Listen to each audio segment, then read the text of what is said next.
the maid who became a queen, and the monster who loved her.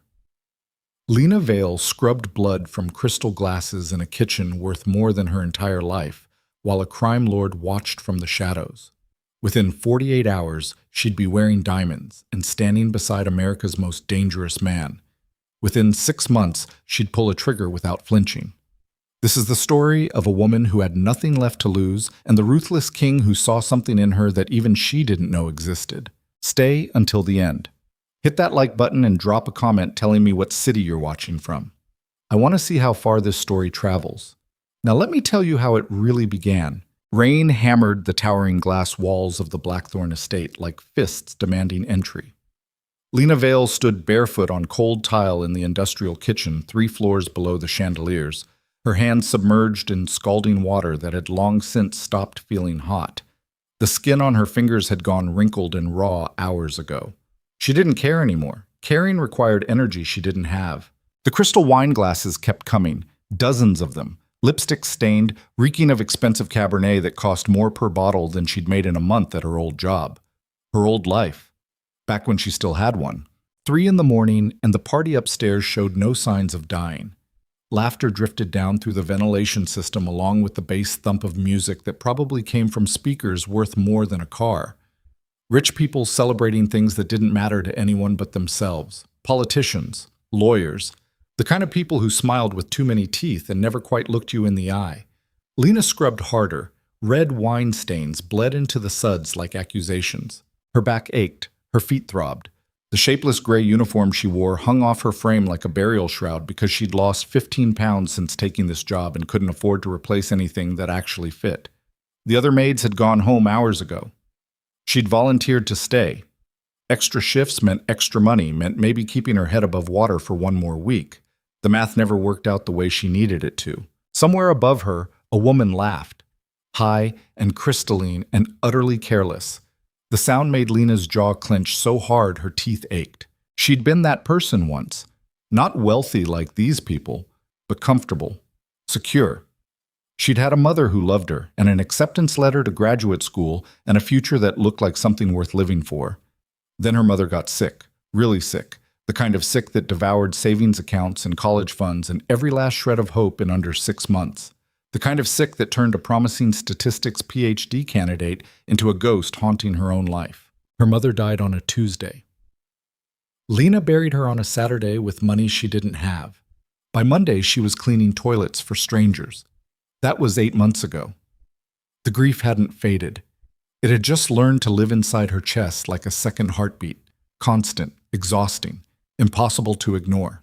She pulled another glass from the soapy water and held it up to the harsh kitchen light. A hairline crack ran along the rim. Probably happened when some drunk asshole knocked it against a table. In the morning, someone would blame her for it. They always did. The expensive things always broke in the hands of poor people, even when poor people were the only ones careful enough not to break them. Lena set it aside and reached for the next one. That's when she felt it. The air in the kitchen changed, tightened, like the moment before lightning strikes when every hair on your body stands at attention and your hindbrain starts screaming warnings your conscious mind hasn't caught up to yet. She wasn't alone anymore. Lena turned slowly, water dripping from her reddened hands onto the tile floor. He stood in the doorway like something that had stepped out of the shadows and decided to wear human shape for a while.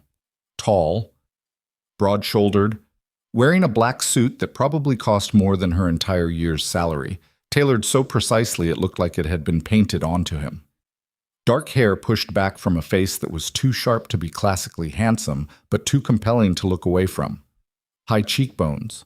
A jaw that could cut glass. Eyes so dark they looked black in the dim kitchen light. Roman Vesper. She'd seen him exactly twice since starting work at the estate, both times from a distance. Both times she'd made herself small and invisible the way servants were supposed to. The way she'd learned to disappear into the background of other people's lives. But there was no background to disappear into now. Just her and him and the space between them that felt like it was getting smaller, even though neither of them had moved. "You're still here." His voice was quiet, controlled. The kind of voice that didn't need to rise to make people afraid. Lena's throat went dry. The glasses needed finishing. "It's 3 in the morning." "Yes, sir." He stepped further into the kitchen. The door swung shut behind him with a soft click that sounded too much like a lock engaging. Roman moved like violence wrapped in expensive fabric. Smooth, deliberate, every gesture economical and precise, like he'd calculated exactly how much effort each movement required and refused to waste a single ounce of energy.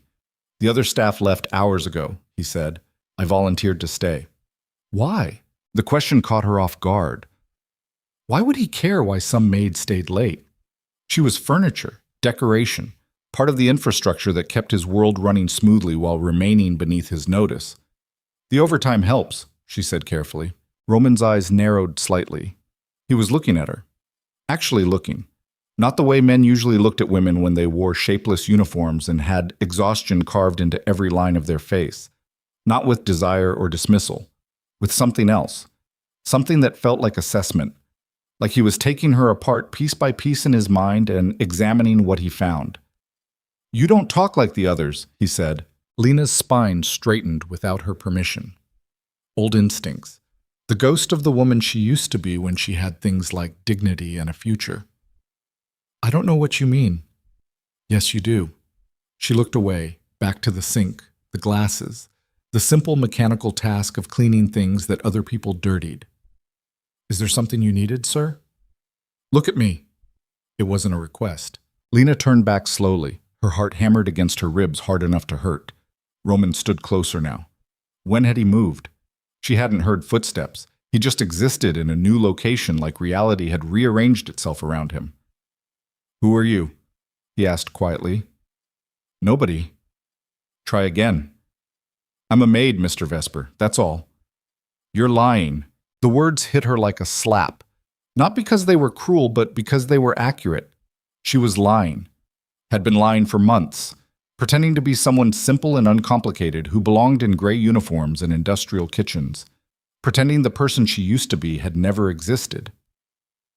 "I need this job," she said. Her voice came out smaller than she wanted. "Please don't fire me." Something shifted in Roman's expression. Not quite softening, more like recalibration.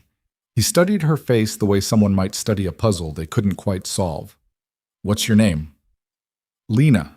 Lena Vale." "How old are you, Lena Vale?" 24. "You're educated." It wasn't a question, but she answered anyway. "I was." "What happened?" The simple question cracked something open inside her chest. No one had asked her that. Not once in 8 months. They'd asked if she could clean, if she could work late, if she understood English well enough to follow instructions. But no one had asked what happened to turn a graduate school candidate into someone who scrubbed rich people's wine glasses at 3 in the morning. "My mother got sick," Lena heard herself say. "Cancer. Stage 4. We tried everything, spent everything. It wasn't enough. She died anyway and left me with $60,000 in medical debt and a degree I couldn't finish." The words came out flat, mechanical. She'd learned to talk about it that way, like reading someone else's tragedy from a script. If she let herself feel it while speaking, she'd shatter. Roman said nothing for a long moment. The kitchen filled with the sound of rain against glass and the distant thump of music from the party still raging somewhere above them. When he finally spoke, his voice had gone even quieter. "Why are you here? Specifically, here, this estate?" "It was the only place hiring that paid enough." "You know what I am." It wasn't a question either. Lena's fingers tightened around the edge of the counter behind her. "Yes." "Say it." Her throat closed. This was dangerous territory, the kind of conversation that could get a person disappeared. But something about the way Roman looked at her made lying feel impossible. "You run things," she said carefully, "the kind of things people don't talk about in public. The Vesper Syndicate." He said it like he was testing how the word sounded in the air between them. "That's what they call it. Do you know what that means?" "It means you're dangerous." "Does that scare you?" "Everything scares me now, Mr. Vesper. I'm too tired to be picky about it." Something that might have been the ghost of amusement flickered across his face. It vanished almost immediately, replaced by that same unsettling intensity. "You should go home," he said. Lena blinked. "I'm not finished with the—" "Now. I'll have Marcus drive you." "I can take the bus. At 3 in the morning?" "No." He pulled out his phone, sent a text with quick, precise movements. Marcus will be at the service entrance in 5 minutes. Go home. Sleep. Come back tomorrow. She wanted to argue, wanted to insist she needed to finish the job because leaving tasks incomplete felt like one more thing slipping through her fingers. But the tone of Roman's voice made it clear this wasn't a discussion. Thank you, she said quietly. He nodded once, dismissive. She turned toward the door, made it 3 steps. Lena. She stopped, looked back. Roman stood in the center of the kitchen with his hands in his pockets, looking like he owned every atom of air in the room, which he probably did. He owned the estate, the staff, the city councilman drinking his wine upstairs. Why not the air? Tomorrow, he said. Come to my study instead. 10 in the morning. Her stomach dropped. Sir, we're going to have a different conversation. About what? About why you're wasting yourself down here. Before she could respond, he turned and walked out. The door swung shut behind him. Lena stood alone in the industrial kitchen with pruned fingers and a racing heart, trying to understand what the hell had just happened. Marcus turned out to be a mountain of a man with a scar running down his left cheek, and the kind of face that suggested he'd seen things that would give normal people nightmares. He didn't speak during the drive, just piloted the black Mercedes through rain-slicked streets, while Lena sat in the back trying not to think about the fact that Roman Vesper's personal security was driving her home. Her apartment was a 4th-floor walk-up in a building that smelled like mildew and someone's failed attempt at cooking curry. The elevator had been broken for 6 months. Lena climbed the stairs on legs that felt like rubber, unlocked 3 different locks on her door, and stepped into the tiny studio that contained everything she owned. It wasn't much.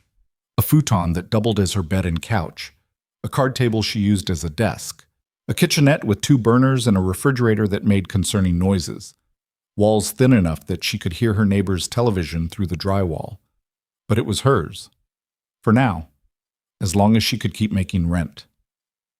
Lena collapsed onto the futon without bothering to undress. Sleep pulled her under like a riptide. She dreamed of her mother, of hospital rooms and beeping machines, and the way her mother's hand had felt in hers during those last few days. Small, fragile, already halfway to somewhere Lena couldn't follow. In the dream, her mother opened her eyes and looked at her. "Don't disappear, baby girl," she whispered. "Promise me you won't disappear." Lena woke up at 9 with sunlight streaming through the one window that faced the alley behind her building. Her alarm hadn't gone off because she'd forgotten to set it. Her phone showed 3 missed calls from the estate's head housekeeper, probably wondering why she wasn't already there scrubbing something. For a moment, she considered calling back, apologizing, explaining. Then she remembered. 10 in the morning, Roman's study. She showered in water that never quite got hot enough, put on the only outfit she owned that wasn't a uniform or threadbare from too many washings, dark jeans that used to fit better, a gray sweater with a small hole near the left shoulder she'd tried to sew shut. Her reflection in the bathroom mirror showed someone who looked like she'd been worn down to the bone and left out in the rain. The bus ride back to the estate took 40 minutes. Lena spent the entire time trying to figure out what Roman wanted, why he'd singled her out, whether this was the beginning of something or the end of her employment. She'd heard stories about men like him, powerful men who noticed young women and decided they were entitled to take what they wanted. But something about Roman's demeanor last night hadn't felt predatory.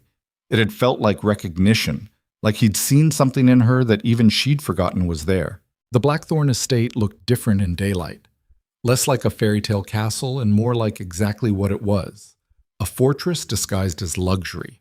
High walls, security cameras, men in dark suits stationed at strategic points around the property. She'd walked past them hundreds of times without really seeing them. She saw them now. Lena entered through the service entrance. The hallways that led to the main house were familiar territory. She'd mopped these floors, dusted these expensive paintings, pretended not to exist while wealthy people walked past discussing things like stock portfolios and political campaigns. Roman's study was in the east wing, 3rd floor. She'd never been inside. Staff weren't allowed in the private areas. She climbed the stairs. Her hands were shaking. She didn't know why. This was just a job, just a conversation. Nothing that mattered in the grand scheme of her small, broken life. The door to his study was dark oak with brass handles polished to a mirror shine. Lena raised her hand to knock. The door opened before her knuckles made contact. Roman stood there in charcoal gray pants and a white shirt with the sleeves rolled up to his elbows. No jacket, no tie.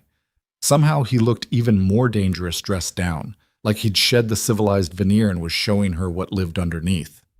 "You're on time," he said. "Yes, sir." "Come in. Close the door behind you." The study smelled like leather and old books and expensive whiskey. Floor-to-ceiling shelves lined with volumes that looked like they'd been collected over generations. A massive desk sat near the window overlooking the grounds. Two leather chairs faced each other near a fireplace that wasn't lit. The walls were dark wood. The lighting was warm and low. It felt like stepping into a different century. Roman gestured toward one of the chairs. "Sit." Lena sat. He took the chair opposite. Between them, a low table held a crystal decanter filled with amber liquid and two glasses. Roman poured 2 fingers of whiskey into each glass without asking if she wanted any, pushed one toward her. "I don't drink," she said. "Start." "It's 10 in the morning." "I'm aware of what time it is." He lifted his own glass, took a slow sip. "This conversation will be easier with it." Lena picked up the glass. The whiskey burned going down, settled into her empty stomach like liquid courage she didn't know she needed. Roman watched her over the rim of his glass. "I had my people look into you last night." Her spine went rigid. "You investigated me?" "I investigate everyone who works for me. I'm just usually not interested in what I find." He set his glass down. "Lena Michelle Vale, born in Portland. Only child. Mother died 8 months ago. Father, unknown.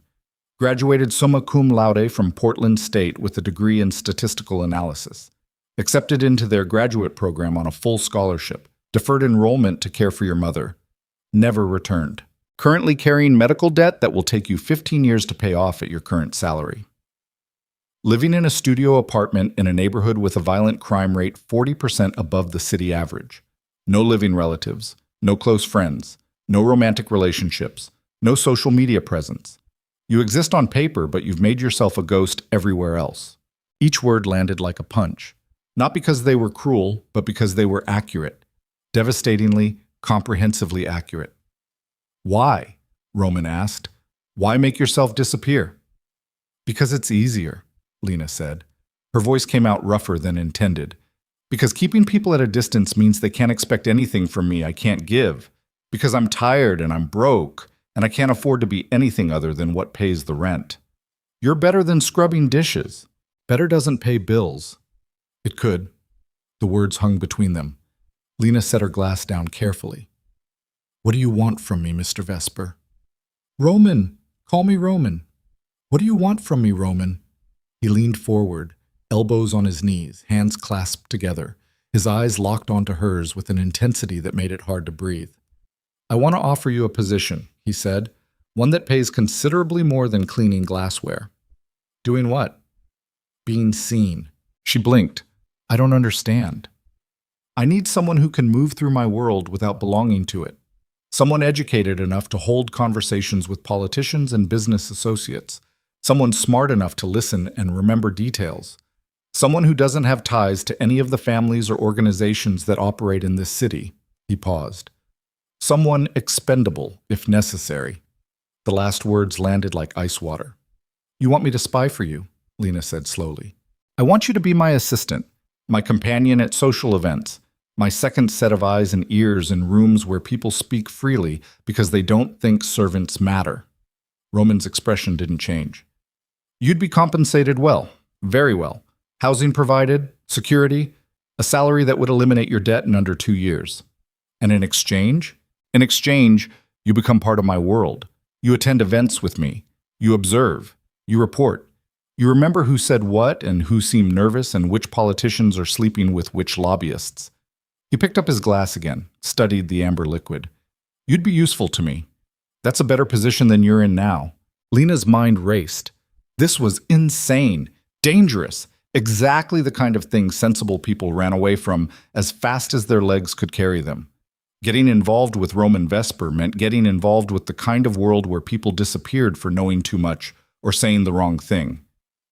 But 2 years to clear her debt, housing, security, A salary that meant she wouldn't have to work herself to exhaustion just to barely survive. A way out. Why me? She asked. You could hire anyone.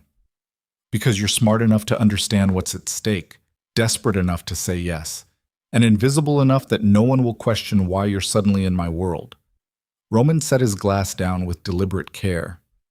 And because last night when I walked into that kitchen, you looked at me like I was dangerous, but you didn't look away. That kind of courage is rare. That wasn't courage. That was exhaustion. Sometimes they're the same thing. Lena stood abruptly, walked to the window, looked out over the manicured grounds and the high walls and the security personnel stationed like chess pieces. From up here, the estate looked like something out of a magazine. Beautiful, untouchable. From down in that kitchen, it had felt like a prison.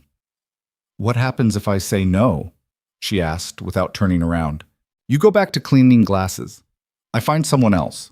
Your life continues exactly as it is now until the debt or the exhaustion or the crime in your neighborhood catches up with you. And if I say yes? Then tomorrow you move into the guest suite. I have a tailor come in to fit you for appropriate clothing. You accompany me to a charity gala Friday night where you smile and make small talk and remember everyone you meet, and your old life ends. She turned to face him. Just like that? Just like that. Roman stood, crossed the room until he stood close enough that she could see the flecks of gray in his dark eyes, close enough that she had to tilt her head back slightly to maintain eye contact. I won't lie to you, he said quietly. This world is brutal. The people in it are worse. You'll see things that will change you, hear things that will keep you awake at night. And once you cross this line, there's no going back to who you were before. I don't want to go back to who I was before, Lena heard herself say. That person died in a hospital room 8 months ago. Something flickered across Roman's face. Understanding maybe, or recognition of a kindred spirit who'd also had pieces of themselves carved away by circumstances beyond their control. Then we have an understanding, he said. One condition. His eyebrow raised slightly. You're negotiating? I need to know what I'm actually agreeing to. No more vague promises. What exactly do you expect from me? Roman considered her for a long moment. Then he walked back to his desk, pulled out a drawer, retrieved a thin folder and held it out. Lena took it, opened it. Inside were photographs, candid shots of people at parties, meetings, restaurants. Men in expensive suits, women in designer dresses. Faces she vaguely recognized from news coverage. These are people who pretend to be legitimate, Roman said. Business owners, politicians, philanthropists. But they all have connections to organizations like mine. They all have secrets they'd kill to protect. Your job is to be in the room when they forget to guard those secrets. To be charming enough that people talk freely around you, but forgettable enough that they don't remember you were there. You want me to be a spy, Lena repeated. I want you to be exactly what you've been for the last 8 months, invisible. Only now you'll be invisible somewhere that matters. She looked at the photographs, at the polished smiles and expensive watches, and the spaces between people where power moved like electricity. Her mother's voice echoed in her head. Don't disappear, baby girl. But maybe disappearing into Roman's world was different than disappearing into poverty and exhaustion. Maybe this kind of invisible came with agency, with purpose, with a way forward. I'll do it, Lena said. Roman's expression didn't change, but something in his posture shifted, settled, like a deal had been struck and sealed. Pack your things tonight, he said. Marcus will collect you tomorrow morning at 9. Bring anything that matters. Leave the rest. That won't take long. Nothing matters anymore.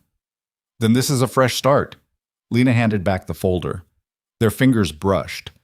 The contact lasted maybe half a second, but it sent electricity racing up her arm. Roman pulled back smoothly. Professional. Like the touch had meant nothing. One more thing, he said as she turned toward the door. The people in my world are predators. They'll test you, try to find weaknesses. Never show fear and never, under any circumstances, show me disrespect in front of them. In private, you can question me. In public, I'm your employer and you're my employee. Understand? Yes. Good. Marcus will give you a phone when he picks you up tomorrow. That's how we'll communicate. Don't lose it. Don't let anyone else touch it. And don't ignore it when I call. Lena nodded, walked to the door. Her hand was on the handle when Roman spoke again. Lena, She looked back. He stood framed by the window, backlit by morning sun, looking like exactly what he was. Powerful. Dangerous. The kind of man who shaped the world around him through sheer force of will. "Welcome to the deep end," he said softly. "Try not to drown." She left the study with her heart hammering and her hands shaking, and the absolute certainty that she'd just made either the best or worst decision of her life. The bus ride home felt surreal. Lena sat in the back, watching the city slide past through rain-streaked windows while her mind spun in circles.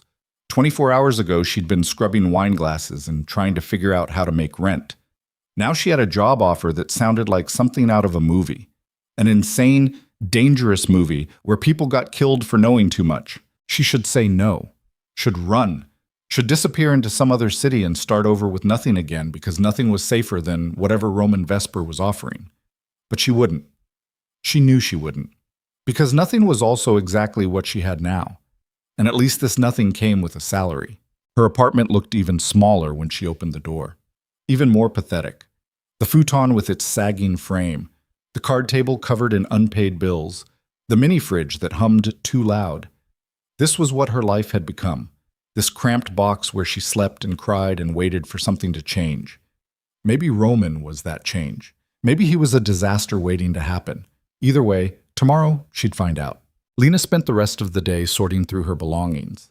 It didn't take long. Most of what she owned was worthless. Clothes too worn to keep. Books she couldn't bear to read anymore. Cheap furniture that had come with the apartment. The only things that mattered were a photo album filled with pictures of her mother and a small wooden box containing her mother's wedding ring and the acceptance letter to graduate school she'd never been able to use. Everything else was just weight. She packed them into a single duffel bag and set it by the door. That night she lay awake on the futon listening to sirens wail through the streets below and tried to imagine what tomorrow would look like. Designer clothes, charity galas, standing beside Roman Vesper while politicians and criminals pretended to be civilized. It felt like fiction, like something happening to someone else, but her mother's voice kept whispering in the dark. "Don't disappear." Sleep came eventually, restless and thin. Lena dreamed of drowning in deep water while lights glittered on the surface far above her head. Beautiful, untouchable, just out of reach. Marcus arrived at exactly 9 in the morning driving the same black Mercedes. He took her duffel bag without comment, held the door open while she climbed into the back seat. They drove through morning traffic toward the estate while Lena watched her old neighborhood vanish in the side mirror. No going back. The guest suite turned out to be larger than her entire apartment. Bedroom, sitting room, private bathroom with a tub big enough to swim in, windows overlooking the gardens, furniture that looked like it belonged in a museum. A closet already stocked with clothes in her exact size, which meant Roman had someone take her measurements while she slept, or he'd just guessed and guessed correctly. Both options felt invasive. A phone sat on the bedside table. Black, expensive. No apps except messaging and calls. It buzzed as she picked it up. One message. From a number with no name attached. Get dressed. Black cocktail dress in the closet. Shoes on the shelf. Taylor arrives at 2. Dinner at 8. Don't be late, no signature. Didn't need one. Lena opened the closet. The black dress hung in the center like an accusation. Simple, elegant. Probably worth more than 3 months of her old salary. She ran her fingers over the fabric. Silk. Real silk that felt like water under her fingertips. This was insane. This was happening. She got dressed. The tailor turned out to be a thin woman with silver hair and sharp eyes, who spent 2 hours taking measurements and making notes and occasionally tisking at Lena's posture. 3 more dresses were ordered, 2 suits, evening wear, casual pieces that still cost more than Lena wanted to think about. "You'll need to stand straighter," the woman said. "Shoulders back, chin up. You're going to be seen now. Act like it." At 7:45, Lena stood in front of the full-length mirror trying to recognize herself. The black dress fit perfectly. The shoes made her legs look longer. Someone had left makeup on the bathroom counter and she'd done her best with it. Her reflection showed someone who looked like she might belong in Roman's world. Looked like. Didn't feel like. The phone buzzed. Marcus is waiting downstairs. East entrance. Lena grabbed the small clutch purse that had been left with the outfit. Took a breath. Walked downstairs on legs that felt steadier than they should. Marcus stood beside another black car. Different model, even more expensive. He nodded once when he saw her, held the door. She climbed in. Roman was already in the back seat. He wore a black suit with a black shirt underneath, no tie, hair pushed back from his face. He looked like violence wrapped in luxury, like danger pretending to be civilized. His eyes traveled over her slowly, assessing, not sexual, just cataloging, making sure his investment presented properly. "You clean up well," he said. "Thank you." Nervous? Terrified. The corner of his mouth twitched, almost a smile. "Good. Fear keeps you sharp. Just don't show it." "Where are we going?" "Charity gala at the Morrison Gallery. Art auction to benefit some cause I don't care about. Half the city's elite will be there pretending they're philanthropists instead of parasites." Roman adjusted his cufflinks. "Your job is simple. Stay close to me. Smile when appropriate. Listen to every conversation we have. Remember names and faces. Don't drink more than one glass of champagne. And if anyone asks personal questions, deflect gracefully." "What if they ask who I am?" "My assistant, new hire. I'm showing you the ropes." "That's it?" "That's enough. People in this world don't ask many questions. They're too worried about their own secrets to dig into anyone else's." The drive took 20 minutes. The Morrison Gallery sat in the heart of the Arts District, a modern building of glass and steel that probably looked cutting edge 10 years ago. Now it just looked expensive. Lights blazed from every window. A red carpet led to the entrance where photographers clustered like vultures. Lena's stomach dropped. "There are cameras." "Yes. I thought I was supposed to be invisible." "You're invisible to the people who matter. The press doesn't matter." Roman's hand settled on her lower back as the car stopped. Light pressure, guidance. "Stay close. Don't speak unless spoken to, and don't show fear." The door opened. Sound rushed in. Camera flashes. Voices calling questions. Music drifting from inside. Roman stepped out smoothly, turned, extended his hand. Lena took it. And just like that, she stepped into a world she didn't belong in. Wearing a dress she couldn't afford on the arm of a man who could destroy her with a phone call. The photographers went wild. Roman ignored them completely, just walked forward like the cameras didn't exist while Lena tried to keep her breathing steady and her expression neutral. They crossed the red carpet, entered the gallery. The door closed behind them and the chaos outside faded to a dull roar. Inside, the gallery had been transformed into something out of a dream, or a nightmare, depending on your perspective. Soaring ceilings. Modern art installations that looked like expensive garbage. Waiters circulating with champagne and canapes. People in designer clothes clustered in groups, laughing too loud and touching too much. Every eye in the room turned toward them when they entered. Not toward them. Toward Roman. He drew attention like gravity. Everyone wanted to be near him, shake his hand, tell him things. Lena felt it immediately, the weight of his presence, the way conversation shifted when he approached, how people smiled with too many teeth and spoke in carefully measured tones. They were afraid of him, all of them. And she was standing right beside him wearing his money and his protection like armor. Mr. Vesper. A man approached. 60s, expensive suit, politician's smile. "I wasn't expecting to see you here tonight." Councilman Morrison. Roman's handshake was brief, professional. "Lovely event. Your wife outdid herself." "She'll be thrilled you think so." The councilman's eyes slid to Lena. "And who is this lovely young woman?" "My new assistant, Lena Vale." Lena extended her hand. The councilman took it. His palm was clammy. He held on just slightly too long. "Charming," he said. "How are you finding the position?" "Educational," Lena replied.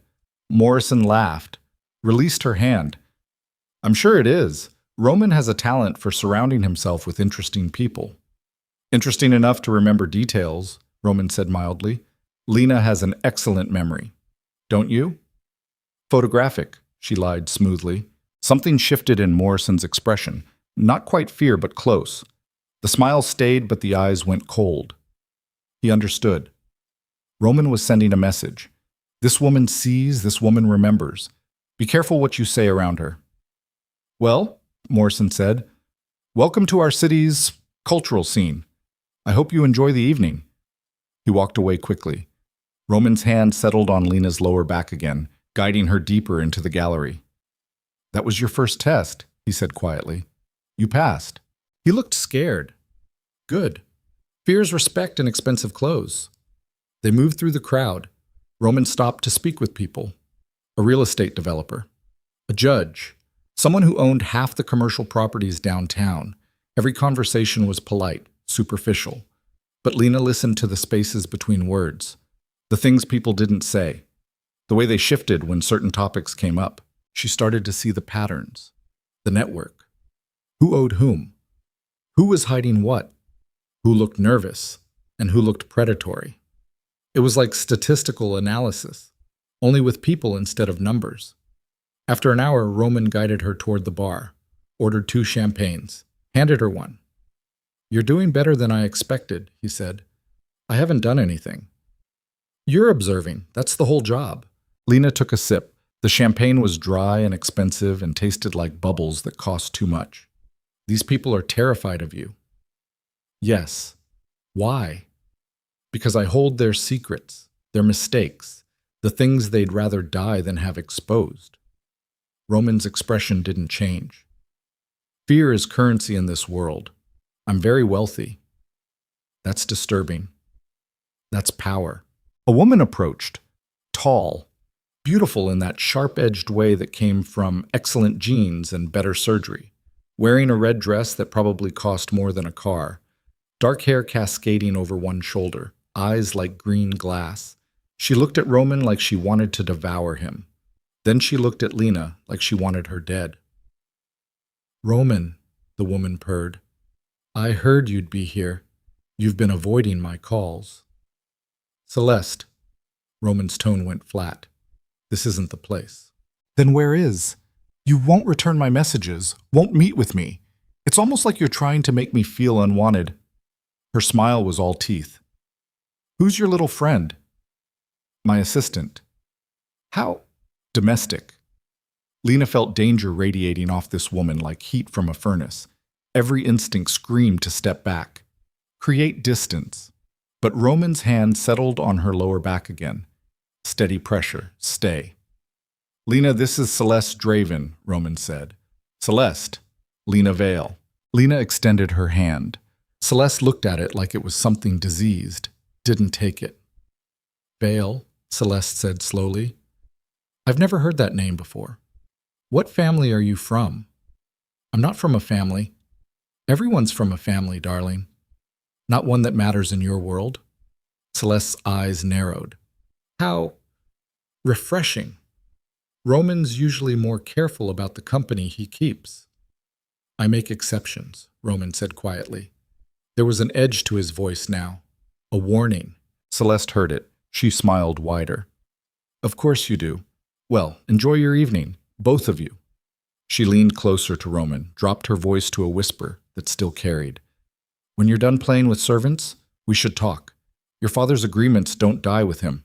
She walked away in a cloud of expensive perfume and barely contained rage. Lena's heart hammered. "What was that?" "Complications," Roman said. "She knows you." "We were engaged." The words hit like cold water. "What?" "Business arrangement. Our families. It ended when my father died and I took over." She doesn't seem to think it ended. "What Celeste thinks stopped mattering the day I buried my father." Roman finished his champagne, set the glass down. "Come on, we're leaving." "But we just—" "Now." His tone brooked no argument. They moved toward the exit. Lena caught Morrison watching them leave, saw other eyes track their progress, whispers spreading through the crowd like wildfire. The car was waiting. They climbed in. Marcus pulled away from the curb smoothly. Lena watched the gallery lights fade behind them. "Did I do something wrong?" "No." "Then why?"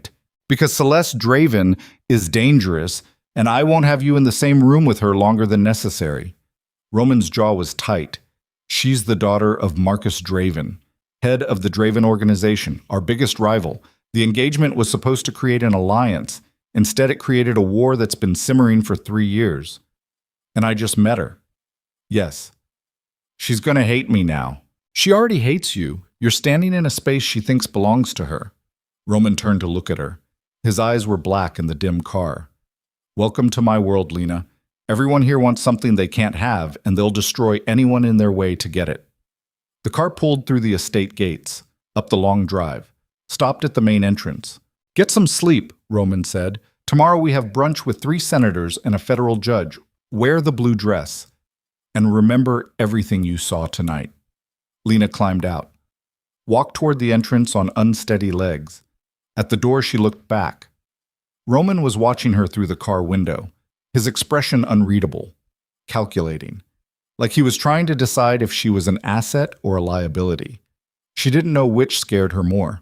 Inside, the guest suite felt too large and too quiet. Lena kicked off the expensive shoes, peeled off the dress, stood in the bathroom staring at her reflection. Tonight she'd walked into a world of predators and pretended to belong. Tomorrow she'd do it again. And the day after that. Until eventually the pretending became real or she drowned trying. Her phone buzzed. One message from Roman's number. "You did well tonight. Sleep. Tomorrow gets harder." Lena set the phone down, climbed into bed, lay in the dark listening to rain hammer the windows and wondering what she'd gotten herself into. Somewhere in the house, a door closed. Footsteps in the hallway, moving closer, stopping outside her room. A long silence. Then they walked away. Lena's heart hammered in the darkness. She told herself it was security, just guards making rounds. Nothing sinister, nothing dangerous. She didn't believe it. But she closed her eyes anyway and waited for sleep that took hours to arrive. And when it finally came, she dreamed of drowning in champagne while Celeste Draven smiled and Roman watched, and nobody reached out to save her. The first week passed in a blur of expensive restaurants and private meetings where Lena smiled and nodded and remembered every single word spoken around her like her life depended on it. Because it probably did. She learned quickly that Roman's world operated on rules that had nothing to do with law or morality. Money moved in ways that would make accountants weep. Politicians took envelopes under tables while discussing ethics reform. Lawyers who prosecuted organized crime during the day had drinks with syndicate captains at night. Everyone was dirty. Everyone pretended otherwise. And Roman sat at the center of it all like a spider in an immaculate web. Lena watched him work and felt something like awe mixed with horror. He never raised his voice, never made threats, didn't need to. People heard what he didn't say and fell over themselves to comply. A quiet suggestion became gospel. A thoughtful pause could end careers. She started taking notes, not physical ones. Mental catalogs of who owed what to whom. Which judge had gambling debts? Which senator was sleeping with his chief of staff? Which developer was laundering money through shell corporations? The patterns emerged like equations, variables and constants. Predictable once you understood the formula. Roman noticed. Of course he noticed. He noticed everything. "You're thinking too loud," he said one evening in the car after a dinner with the police commissioner and 3 city councilmen. "I can hear the wheels turning from here." Lena looked at him. Councilman Park is embezzling funds from the housing development project. Commissioner Hayes is covering for his nephew who assaulted someone last month, and Morrison is taking kickbacks from that real estate developer we met on Tuesday. Roman's expression didn't change. "Go on." Park kept touching his watch when he talked about the budget. People touch expensive things when they're lying about money. Hayes got defensive when his nephew's name came up, even though nobody accused him of anything. Defensive means guilty, and Morrison practically salivated when Mitchell mentioned those waterfront properties. He's getting a piece of that deal. A slow smile spread across Roman's face. It made him look younger, almost human. "You're better at this than I expected. You hired me to observe. I'm observing. You're analyzing. That's different." He poured himself whiskey from the car's built-in bar, offered her one. She accepted this time. "Most people see the surface. You're looking at the foundation, what it's built on, where the cracks are. It's just pattern recognition. Same thing I did with statistical models. It's power." Roman swirled his glass. "Information is the only currency that matters. You're collecting it faster than people I've had working for me for years." The compliment felt dangerous. Like admitting she was good at this meant admitting she belonged in this world, and belonging meant no way back. "What do you do with it?" Lena asked. "The information. Use it. Carefully. A word in the right ear at the right time can change everything." He took a sip. "Park's embezzlement gives me leverage if he ever votes against my interests. Hayes' nephew gives me insurance with the police department. Morrison's kickbacks mean I can ruin him anytime I want. I probably won't. But knowing I could is enough. That's extortion. That's survival. The car pulled through the estate gates. Lena had stopped being surprised by how much this place felt like home after only a week. The guest suite, with its too large bed and too expensive furniture, the closet full of clothes that fit perfectly, the phone that buzzed with Roman's instructions at all hours. She was being absorbed into his world piece by piece, assimilated, transformed, and the terrifying part was how easily it was happening. "Tomorrow we have lunch with the Castellano family," Roman said as the car stopped. "Old money. Shipping empire. Legitimate on paper, but they move product for half the organizations on the East Coast." "Why am I meeting them?" "Because Vincent Castellano has a daughter about your age. Elena. She'll try to befriend you, pump you for information about me, what I'm planning, who I'm meeting with, what my weaknesses are." Lena's stomach tightened. "You want me to lie to her?" "I want you to tell her exactly what I tell you to tell her. Nothing more, nothing less." Roman's eyes met hers. "This is the game, Lena. Everyone's playing it. The only question is whether you're a player or a piece." He got out, walked toward the house. Lena sat in the car for another moment, finishing her whiskey and trying to remember what it felt like to make choices that didn't involve deception and calculation. She couldn't. That person was gone. The next morning, Marcus drove her to a restaurant so expensive it didn't have prices on the menu. The kind of place where senators proposed to mistresses and mobsters celebrated grandchildren's baptisms. Roman was already there, sitting at a corner table with two men who looked like they'd stepped out of a different era. Expensive suits from the 60s. Slicked back hair. Rings that probably cost more than houses. Vincent Castellano was 70 if he was a day.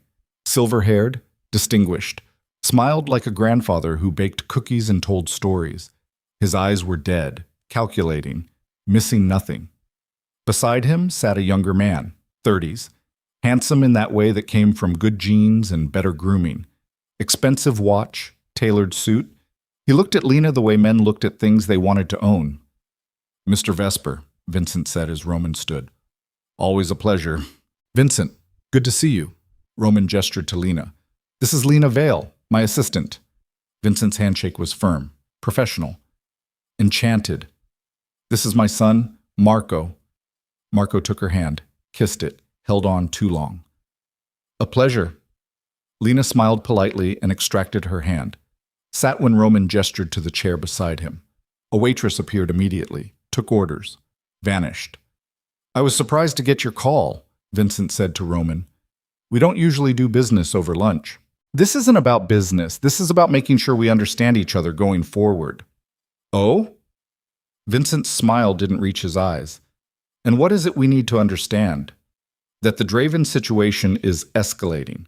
Celeste is making noise, reaching out to old allies, trying to rebuild the network her father had before he died. Marcus Draven's been dead 3 years. His daughter has a long memory and a longer list of grievances." Vincent leaned back, studied Roman with the intensity of someone reading cards. "What does this have to do with us?" "The Dravens will come to you, offer you incentives to switch allegiances, better shipping rates, protection guarantees, access to routes you don't currently control." Roman's voice stayed level, conversational. "I'm here to remind you why that would be a mistake." The temperature in the room dropped 10 degrees. Marco shifted in his seat. His hand drifted toward his jacket. Vincent placed a hand on his son's arm. Gentle, restraining. "Remind us?" Vincent's smile stayed in place, but his eyes went cold. "That sounds awfully close to a threat, Roman." "It's a clarification. Your family has worked with mine for 2 generations. That relationship benefits both of us. Walking away from it would be unwise." "Unwise how?" "The kind of unwise that makes federal investigators suddenly interested in shipping manifests. The kind that makes union bosses remember old grievances. The kind that turns profitable routes into liabilities overnight." Lena's hands were folded in her lap. She kept her expression neutral, but inside her heart hammered. This was it. The real world Roman lived in, where conversations about shipping rates were actually conversations about territory and power and what happened to people who chose the wrong side. Vincent's jaw tightened. "You're playing a dangerous game." "I'm playing the only game that matters." "And what role does your lovely assistant play in all this?" Marco's voice dripped condescension. Does she take notes? Fetch coffee? Warm your bed?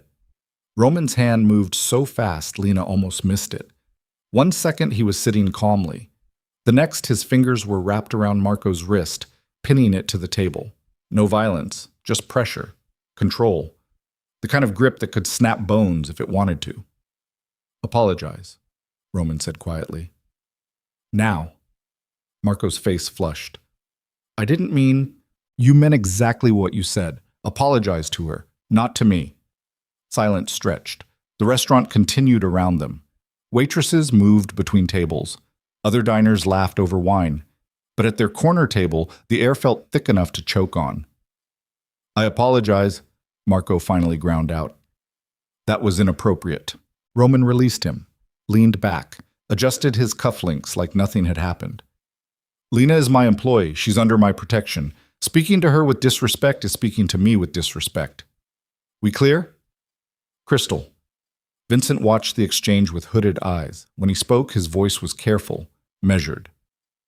You've made your point, Roman. The Castellano family honors its agreements. We won't be taking any calls from Celeste Draven.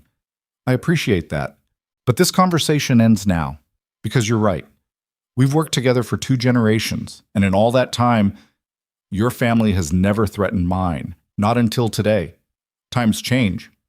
They do, and when they change too much, old alliances become new enemies. Vincent stood. Marco followed. Enjoy your lunch. The meal's on us. They left.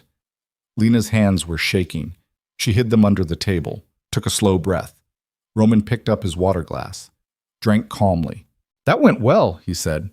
Well, you just threatened them. I established boundaries. There's a difference. Marco looked like he wanted to kill you. Marco always looks like that. He's been trying to step out of his father's shadow for a decade. Hasn't figured out yet that some shadows are too big to escape. Roman glanced at her. You did good. Stayed quiet. Didn't react. That's exactly what I needed. I didn't do anything. You existed beside me. That's enough. Now Vincent knows I have someone watching, listening, someone he has to be careful around. Roman's expression softened slightly. And I made it clear that disrespecting you has consequences. Nobody will make that mistake again. The words should have been comforting. Instead, they felt like chains. Protection was just control wearing a prettier name. Food arrived. Lena pushed pasta around her plate and tried to eat. Her stomach rebelled. Everything tasted like ash. You're thinking again, Roman said. I'm always thinking. About what? About how much I hate this. All of it. The lies, the threats, the way everyone smiles while calculating how to destroy each other. Then why are you still here? The question landed like a punch. Lena set down her fork. Because I don't have anywhere else to go. You could leave, walk away, go back to your apartment and your buses and your minimum wage jobs. No, I couldn't. Why not? Because I've seen too much now. Because people like Vincent Castellano know my face. Because I'm wearing a dress that costs more than my monthly rent and eating food I can't pronounce, and I can't remember what it felt like to be the person I was 2 weeks ago. Her voice cracked. You bought me. Maybe not with chains, but you bought me just the same. And now I'm yours until you decide I'm not useful anymore. Roman went very still, his expression unreadable. Is that what you think? Isn't it true? No. He leaned forward. You're here because you chose to be. Every morning you wake up in that guest suite, you're making a choice. Stay or go. The door isn't locked. Security won't stop you. You can walk out anytime you want. And then what? Pretend none of this happened? No. Then you live with knowing you saw a way out of the hole you were in and you took it. And maybe that makes you complicit. Maybe it makes you smart, but it makes you alive.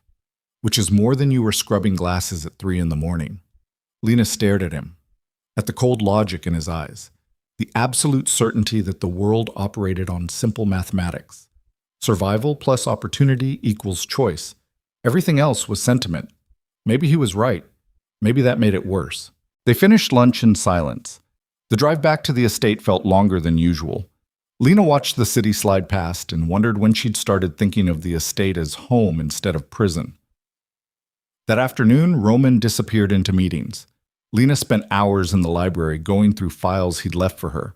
background on associates, financial records, surveillance photos, building a mental map of his empire one document at a time. Her phone buzzed. Unknown number. She almost didn't answer, but curiosity won. Hello? Lena Vale. The voice was female, smooth, familiar. We haven't been properly introduced. This is Celeste Draven. Every muscle in Lena's body went rigid. How did you get this number? Please. I have access to phone records for half the city. Getting one private number isn't exactly difficult. A pause. I wanted to reach out, woman to woman, have a conversation without Roman hovering. I don't think that's a good idea. Of course you don't. He's trained you well already, but humor me. 5 minutes, that's all I'm asking. Lena should hang up. Should tell Roman immediately. Should follow every instruction she'd been given about not engaging with enemies. But something in Celeste's voice made her pause. Not threat. Something else. Something that sounded almost like concern. 5 minutes, Lena said. Smart girl. Here's the thing. I know what Roman told you about me. Scorned ex-fiancé. Dangerous rival. Enemy to be avoided. And he's not wrong. I am all those things. Celeste's voice shifted. But I'm also someone who knows him better than anyone. Who watched him become what he is now. And I'm telling you, Lena, he's using you. I know that. Do you? Do you really understand what happens to people Roman Vesper uses? Because I can tell you, I've seen it. They get close, get comfortable, start to think they matter, and then one day they become a liability instead of an asset, and they disappear. He wouldn't what? Wouldn't hurt someone innocent? Lena, he's a criminal. Violence is what he does. It's who he is. And right now you're useful to him. A fresh face nobody knows, someone who can move through rooms and gather information. But what happens when you're not useful anymore? Lena's throat tightened. Why are you telling me this? Because I don't want another woman destroyed by him. Because despite what Roman thinks, I'm not a complete monster. And because maybe, if you're smart, you'll get out before it's too late. And help you in the process. Celeste laughed, low and genuine. Oh, I'm absolutely hoping you'll help me. I won't pretend otherwise, but that doesn't make what I'm saying untrue. Think about it. How long have you known him? 2 weeks? 3? And already you're in his house, wearing his clothes, attending his meetings. You think that's normal? You think that's because he saw potential in a maid? Then why? Because you're nobody. No family. No connections. No one who'll ask questions if you vanish. You're perfect. Disposable. And when he's done with you, there won't be anyone left to care. The words hit like acid. True in a way that made Lena's stomach turn. She was nobody. Had been nobody for months. That's exactly why Roman had chosen her. I have to go, Lena said. Wait, one more thing. Ask him about Adriana Cortez. See what he says. See if he even tells you the truth. A pause. My number's in your phone now. When you're ready to talk again, call me. The offer stands. The line went dead. Lena sat in the library with her heart racing and her hands shaking and the phone burning in her palm like evidence of betrayal. She should tell Roman, should show him the number, should be honest about the call. Instead, she deleted it from her history and tried to pretend it never happened. That night at dinner, Roman asked her about her day. Lena smiled and told him about the files, the patterns she'd found, the connections she'd mapped. She didn't mention Celeste. Roman listened, nodded, poured them both wine. You're learning fast. I'm motivated. By what? Survival. Same as everyone else. Is that all? The question felt loaded, dangerous, like he was testing her. Lena met his eyes across the table. What else would there be? Curiosity, ambition, the satisfaction of being good at something difficult. Roman swirled his wine. You could have been great. In another life, finish that PhD, become a professor, publish papers on statistical models that changed how people understood data. That person died in a hospital. Did she? Or did she just get buried under grief and debt and circumstance? He leaned forward. I see her sometimes. In the way you analyze patterns, the way your mind works through problems. She's still in there, just pointing her skills in a different direction now. A worse direction. A more honest one, Lena laughed. It came out bitter. There's nothing honest about what we do. We do exactly what everyone else does. We just don't pretend otherwise. Politicians lie and call it diplomacy. Corporations exploit and call it capitalism. We operate in the shadows and call it what it is. Power. Roman's eyes were dark and intense. At least we're not hypocrites. That's not the defense you think it is.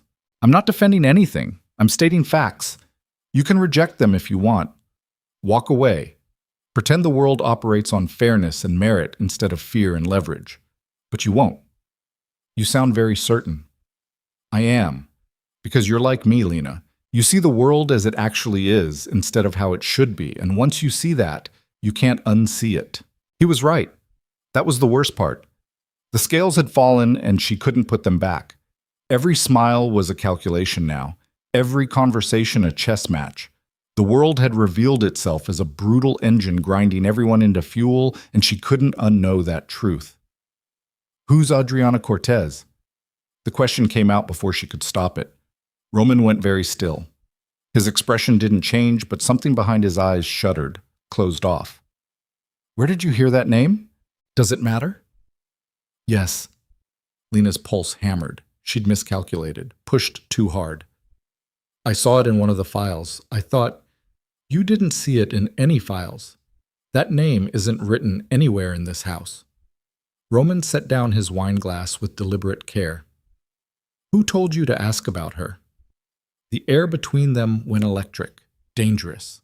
Lena's instinct screamed to back down, apologize, deflect. But something stubborn and self-destructive made her hold his gaze. Celeste called me this afternoon. The words dropped into the silence like stones into deep water.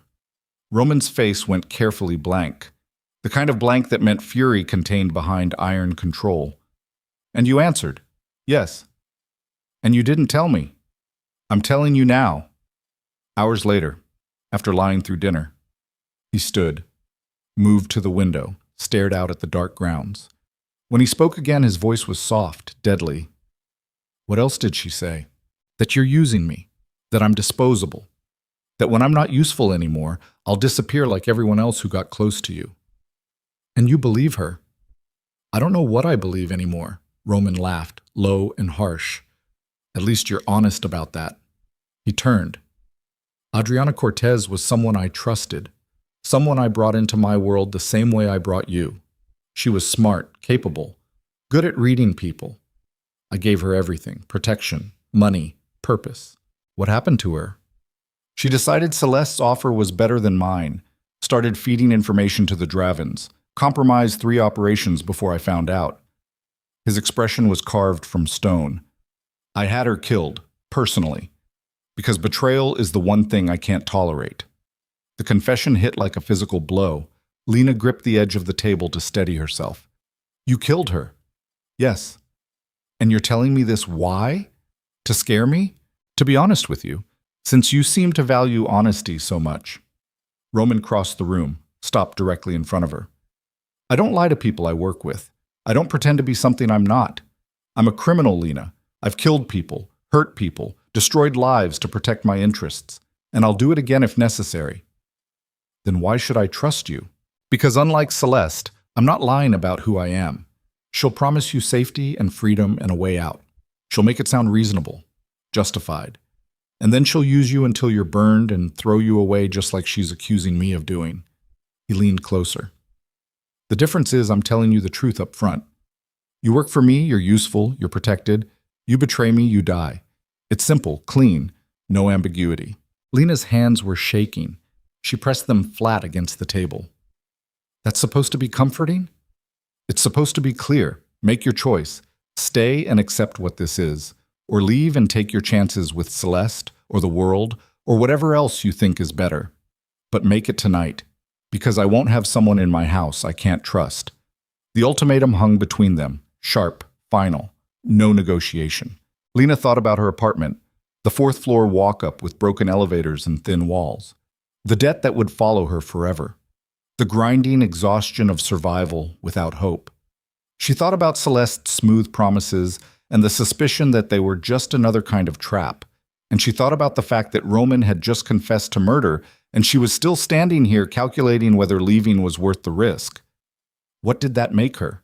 I'll stay, she heard herself say. But I want the truth from now on. All of it. No more surprises. No more tests. If I'm risking my life being here, I deserve to know what I'm actually involved in. Roman studied her for a long moment. Then slowly, carefully, he smiled.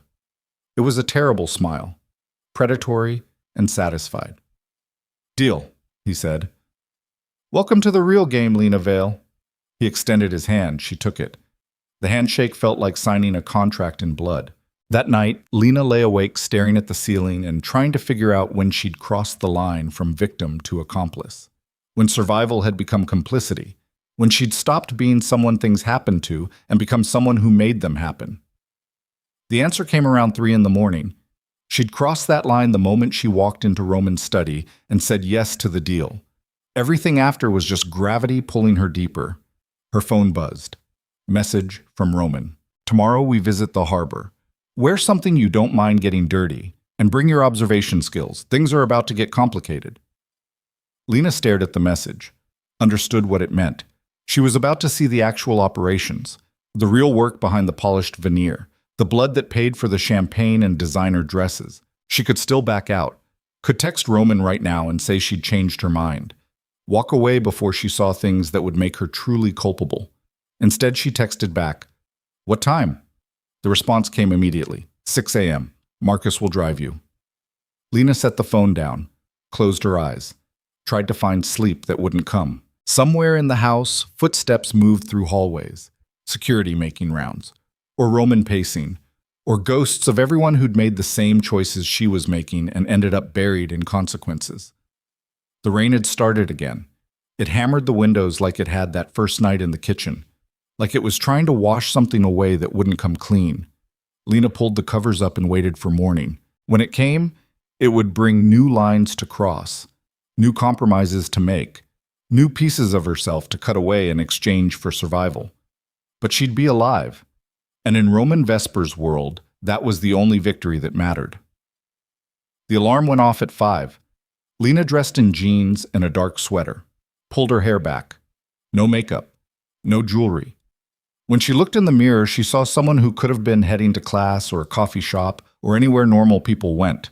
The illusion shattered when she opened her closet and saw the Glock 19 sitting on the shelf in a leather holster. She stared at it. Roman must have had someone put it there. A message, a tool, a test. Lena picked it up. The weight felt wrong in her hand, foreign, dangerous. She'd never held a gun before, never wanted to. She put it back, went downstairs. Marcus was waiting by the car. He looked at her empty hands, raised an eyebrow. "Mr. Vesper said you might need convincing," he said. His voice was rough, scarred like the rest of him. Convincing about what? About the fact that the harbor isn't a charity gala. People down there don't smile and shake hands. They shoot first and ask questions never. He opened the trunk, pulled out an identical holster. "You don't have to use it, but you should have it, just in case." Lena's throat went dry. "I don't know how." "Point and pull. Safety's here. Magazine release here. It's loaded. 13 rounds. Don't waste them." He held out the holster. Waited. This was it. The real moment of choice. Everything before had been theoretical. Meetings and observations and staying on the periphery. But taking that gun meant crossing into territory she couldn't uncross. Meant accepting that violence was part of this world, and she was part of it too. Lena took the holster, clipped it to her belt. The weight settled against her hip like an accusation. Marcus nodded once. "Get in."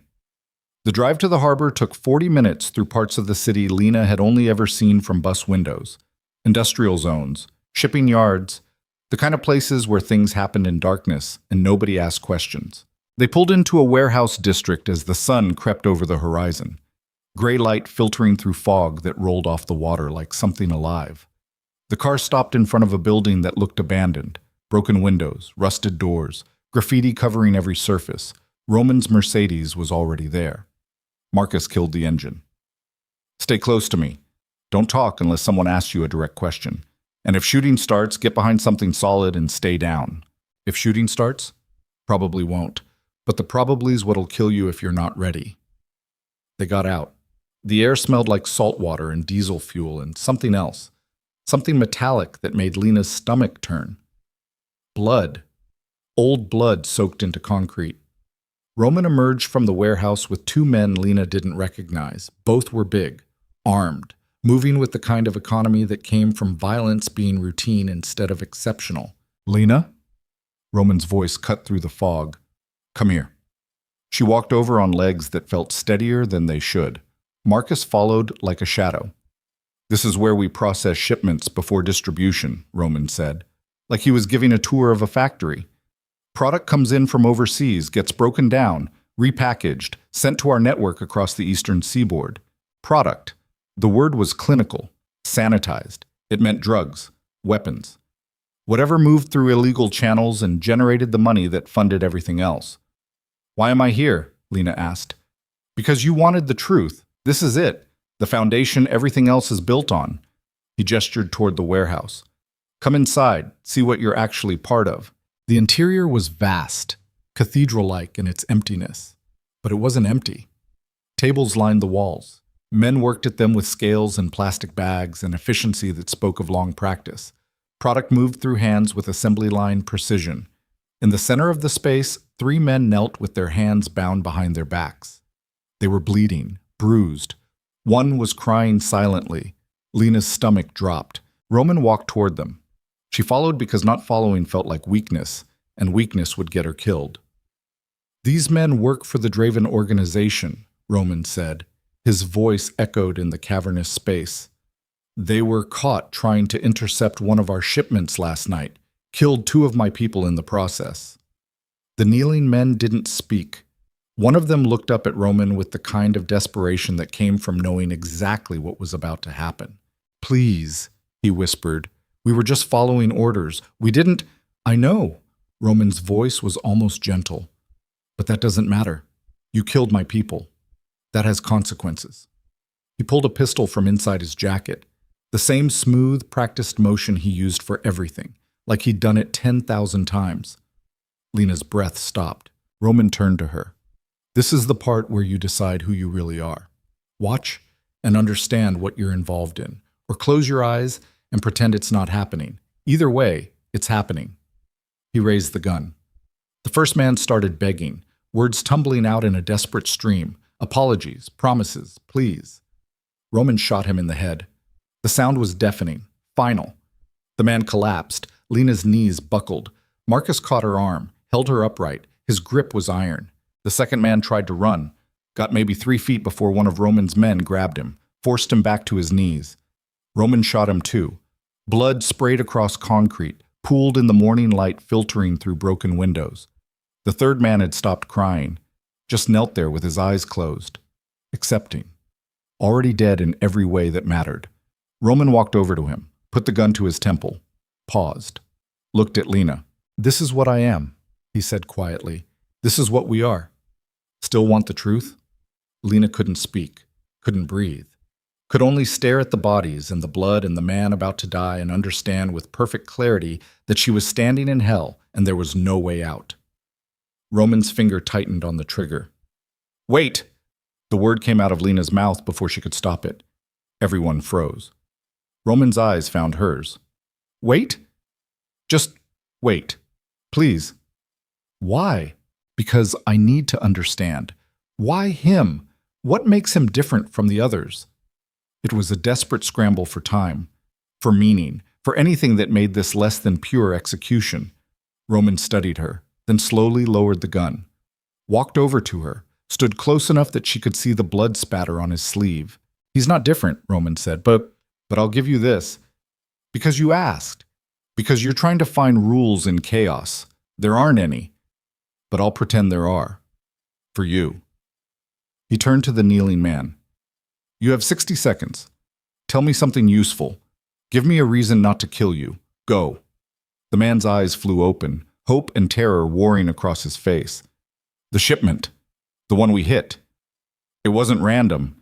Celeste knew exactly when and where it would be. Someone on your crew told her." Roman went very still. "Who?" "I don't know, I swear, but she knew details only an insider would have. Routes, times, security codes." "You're lying." "I'm not. Please. She has someone close to you, someone feeding her information. That's all I know. I swear on my life." "Your life doesn't have much value right now." Then swear on my daughters. She's 3. She doesn't deserve to grow up without a father because I made stupid choices. The man was weeping now, full body sobs. Please, I'll tell you everything I know. Work for you, whatever you want. Just don't kill me. Roman looked at Lena. What do you think? Truth or desperation? The question was a test. Maybe the biggest one yet. What Lena said next would determine whether this man lived or died. That responsibility settled onto her shoulders like lead. I think, she said carefully, that Celeste calling me yesterday wasn't random. She's making moves. And she knew I'd mention Adriana, knew it would cause friction between us, which means she has information she shouldn't have. Roman's jaw tightened. He raised the gun again. Lena grabbed his wrist without thinking. Don't. Not yet.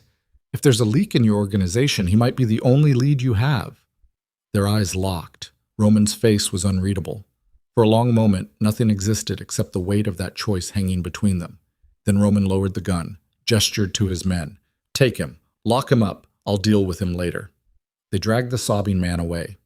The other 2 bodies stayed where they'd fallen. Nobody seemed bothered by this. Roman holstered his weapon, turned to Lena. You just saved a man's life. How does it feel? I don't know. Liar. You feel powerful. You made a choice, and people listened.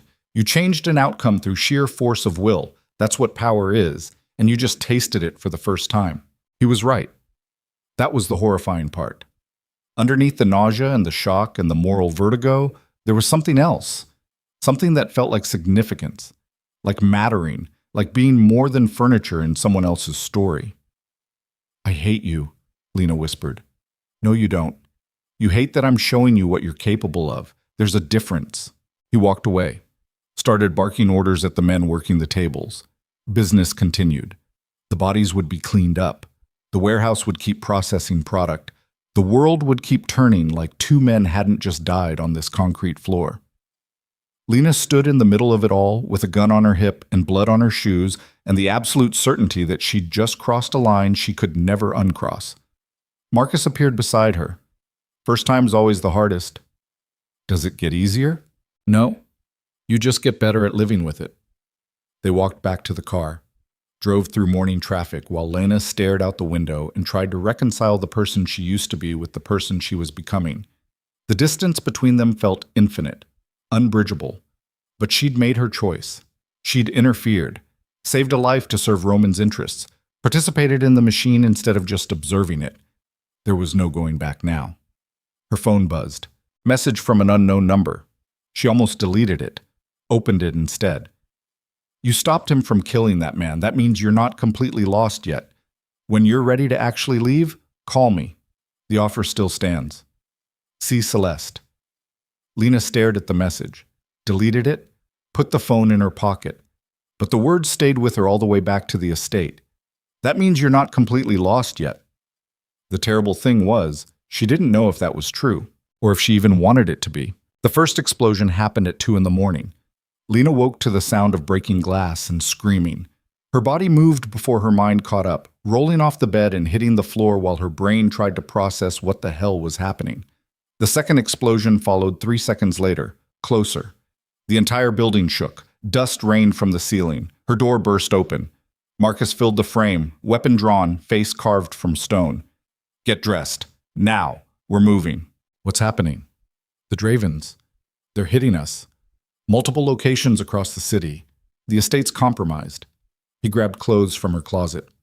Threw them at her. 30 seconds. Move. Lena dressed with shaking hands, jeans, sweater, the gun she'd left in the holster still sitting on the shelf. She grabbed it, clipped it to her belt. Her fingers felt numb. Marcus was already in the hallway. Stay behind me. Don't stop. Don't look back. And if I go down, you run straight for the garage. Black Mercedes, keys in the ignition. Drive until you hit the city limits and don't stop for anything. Where's Roman? Handling it? Move. They ran through hallways that smelled like smoke and cordite. Other security personnel moved through the darkness like shadows. Organized. Efficient. This wasn't their first firefight. Lena's heart hammered so hard she could feel it in her throat. Her vision tunneled. Every sound amplified until the world was nothing but gunfire and footsteps and her own ragged breathing. They reached the stairs. Marcus went first. Weapon raised, scanning. 3 steps down, he stopped so abruptly Lena almost crashed into him. Bodies in the landing below, 4 of them, Roman's men, dead. Blood pooling on expensive marble. Basement route, Marcus said. Turned. They moved back up. Took a different corridor. This one was darker. Service hallways the maids used. Lena had walked these paths 1,000 times, carrying laundry and cleaning supplies. Now she was running through them, trying not to die. They reached a door that led to the wine cellar. Marcus opened it, gestured her through. The stairs descended into darkness. No lights, just the faint glow from Marcus's phone screen. Lena's foot hit something soft. She looked down. Another body. This one fresh. Still bleeding. She recognized him. David. One of the younger security guys, always polite, had smiled at her once in the kitchen. His eyes stared at nothing. Keep moving, Marcus said. The wine cellar connected to an old tunnel system that ran beneath the estate. Roman had shown her the entrance once. Explained it was built during Prohibition. Underground routes for moving product when the law came looking. The tunnels were narrow, damp. They smelled like earth and decay. Marcus's phone lit the way. Their footsteps echoed. Somewhere behind them, more gunfire. Distant. Getting closer. They're in the building, Lena said. I know. How did they get past security? Someone let them in. The words hit like ice water. What? Inside job. Had to be. Our perimeter's too tight for a frontal assault. Someone gave them access codes. Disabled cameras. Open doors. Marcus's voice was flat. Emotionless. We've got a traitor. Lena thought about the man in the warehouse. The one she'd saved. His desperate claims about Celeste having inside information. Roman had locked him up for interrogation. That was 3 days ago. She hadn't asked what happened to him. Did Roman question the guy from the harbor? She asked. Yeah. And he told us what we already suspected. Celeste has someone close, real close, someone with access to schedules and routes and security protocols. Marcus stopped at a junction, listened, continued left. Roman's been running checks, narrowing it down. Whoever it is, they're good. Covered their tracks, but tonight they made their move. Opened the door for this hit. They reached a ladder, metal rungs disappearing up into darkness. Marcus climbed first, pushed open a grate at the top, emerged into what looked like an abandoned garage 3 blocks from the estate. Old, forgotten, perfect exit. The black Mercedes sat in the corner exactly where Marcus said it would be. Get in, he said. I'm going back for Roman. You can't get in. His tone allowed no argument. If we're not out in 20 minutes, you drive. Don't wait. Don't come back. Understand? Lena nodded, climbed into the driver's seat. Marcus disappeared back down the tunnel. The grate closed with a metallic clang. Silence rushed in. Lena sat in the dark garage with her hands on the steering wheel and her pulse hammering in her ears. Through the broken windows, she could see the night sky glowing orange, the estate burning, her home for the last month going up in flames. She checked her phone. No signal. Of course.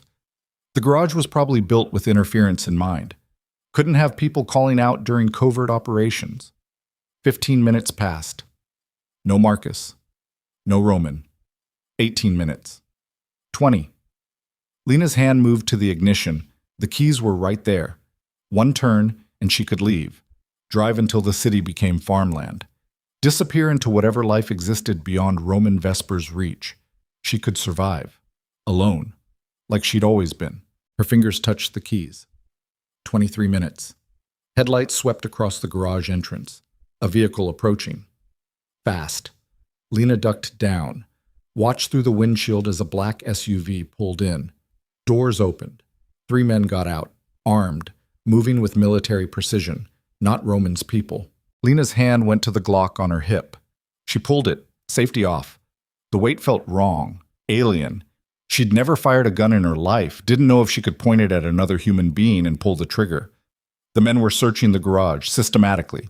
They'd find the car in seconds. Lena made a choice. She opened the door. Stepped out, raised the weapon with both hands the way she'd seen in movies. Her arms shook. Stop right there, she said. Her voice came out steadier than she felt.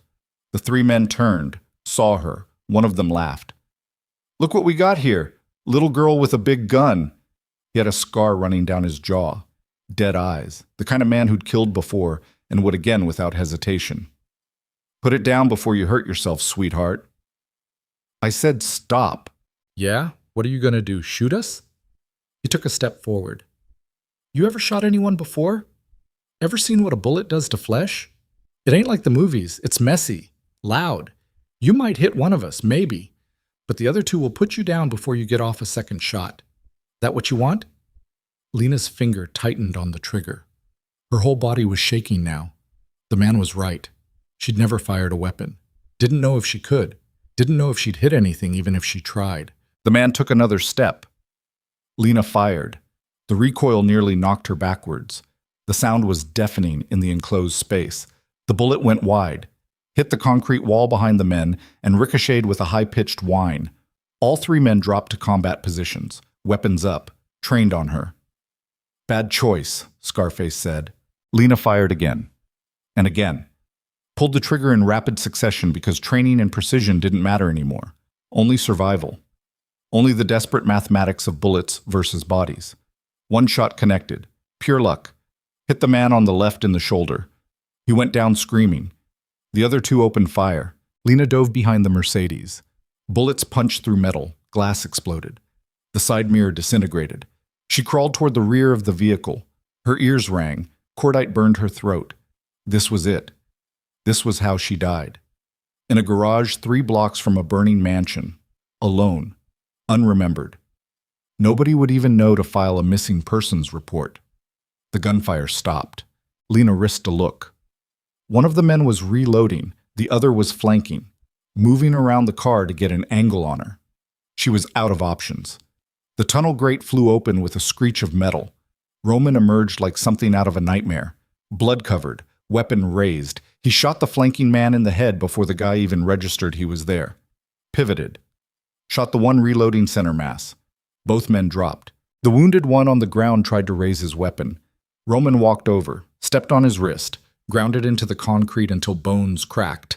The man screamed. Roman shot him anyway. Then silence. Just the ringing in Lena's ears and the ragged sound of her own breathing. Roman moved to the Mercedes, found her crouched behind it, extended a hand. "You okay?"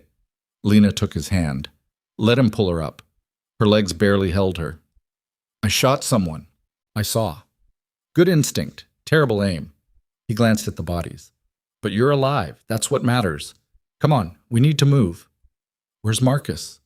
Roman's expression went dark. "Dead. They caught him in the tunnel. I couldn't—" He stopped, shook his head. "He bought me time to get out. That's all that matters now." The words punched through Lena's shock. Marcus. The mountain of a man who'd driven her to her old apartment, who'd taught her about the gun, who'd protected her tonight. Gone. "How many?" she asked. "Total?" 14 of my people dead. Maybe more. Won't know until we can go back and count bodies." Roman moved to the SUV the dead men had arrived in, checked it. "This'll work. Get in." Lena climbed into the passenger seat. Her hands were still shaking. Roman drove. Fast. Aggressive. They tore through empty streets while sirens wailed in the distance. Fire trucks, police. The estate would be swarming with first responders by now, asking questions nobody would answer honestly. "Where are we going?" Lena asked. "Safe house in the industrial district. Old factory I own through shell companies. Nobody knows about it except my innermost circle." "How many people is that?" "Was 7. Now it's 3. You, me, and Vincent if he's still alive." "Vincent?" "Castellano. I had him moved to the safe house yesterday. He's been helping me investigate the leak." Lena's mind raced. "I thought you threatened him. At lunch." "I did. Then I offered him a better deal. Information about who's compromising both our organizations in exchange for protection and a larger percentage of the shipping routes." Roman's jaw tightened.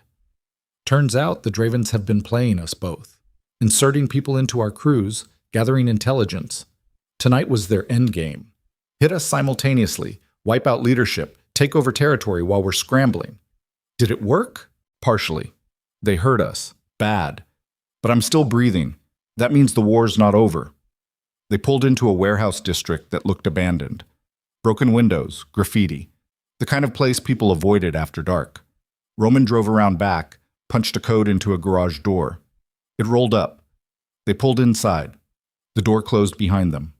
The interior was dark. Roman killed the engine, sat for a moment in silence.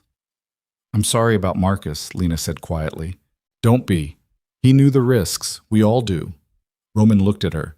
His face was spattered with blood. Some of it probably his own. "You did good tonight.